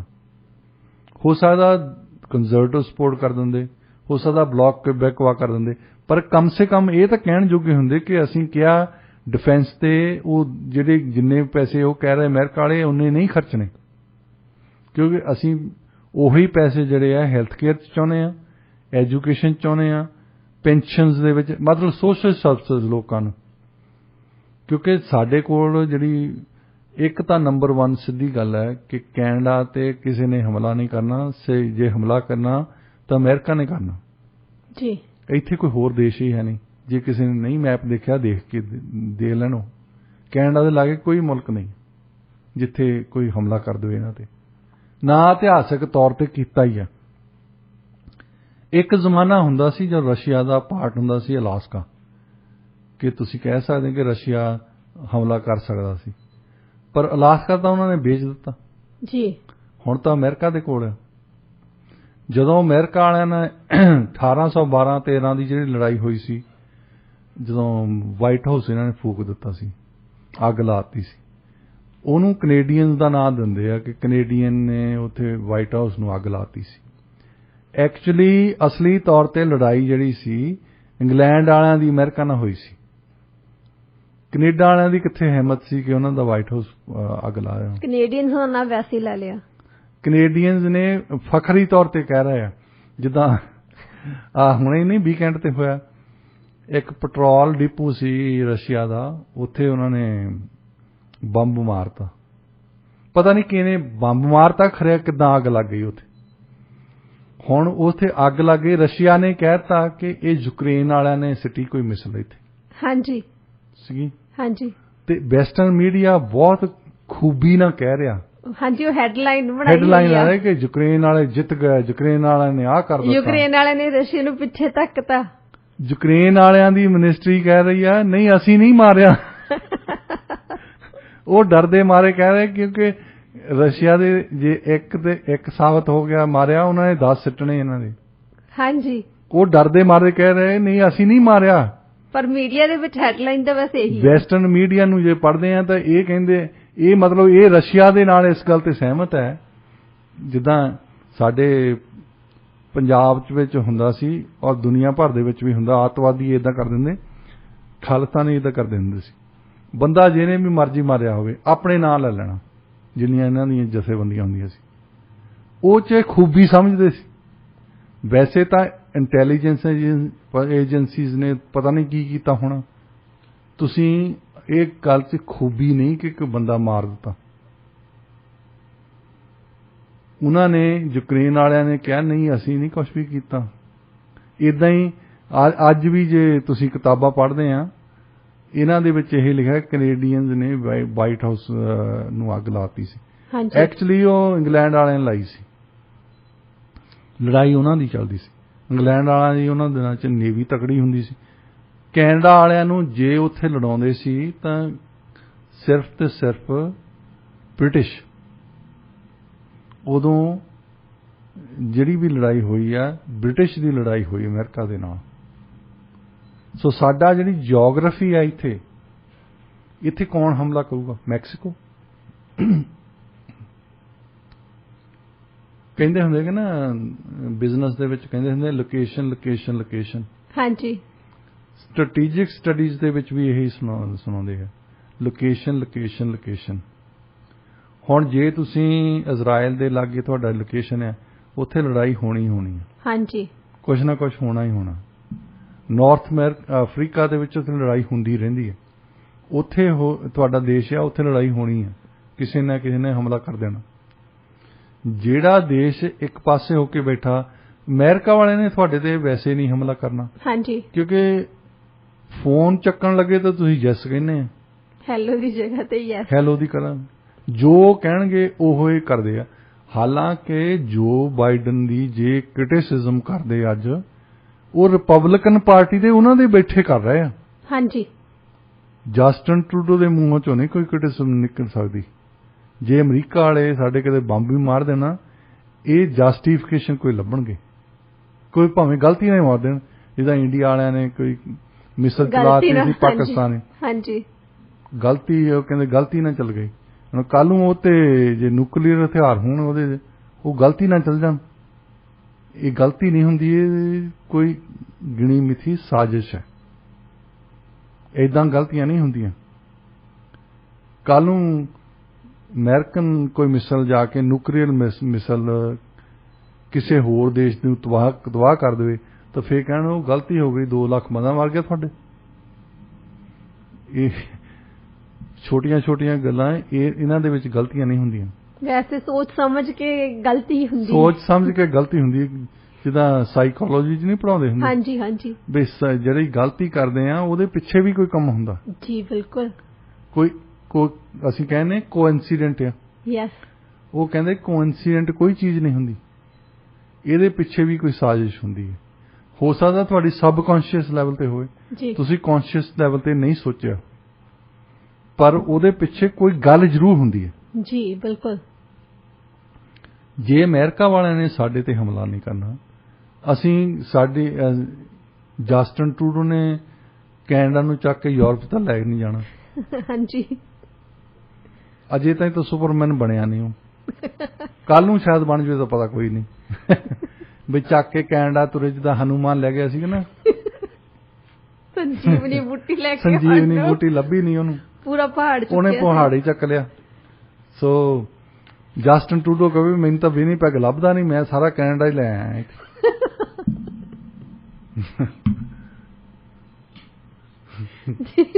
ਬਿਲਕੁਲ ਡਾਕਟਰ ਸਾਹਿਬ, ਵੈਸੇ ਨਾ ਟਾਈਮ ਜਿਹੜਾ ਹੈਗਾ ਅੱਜ ਦੇ ਵਿਚਾਰ ਦਾ ਵੀ ਹੋ ਗਿਆ।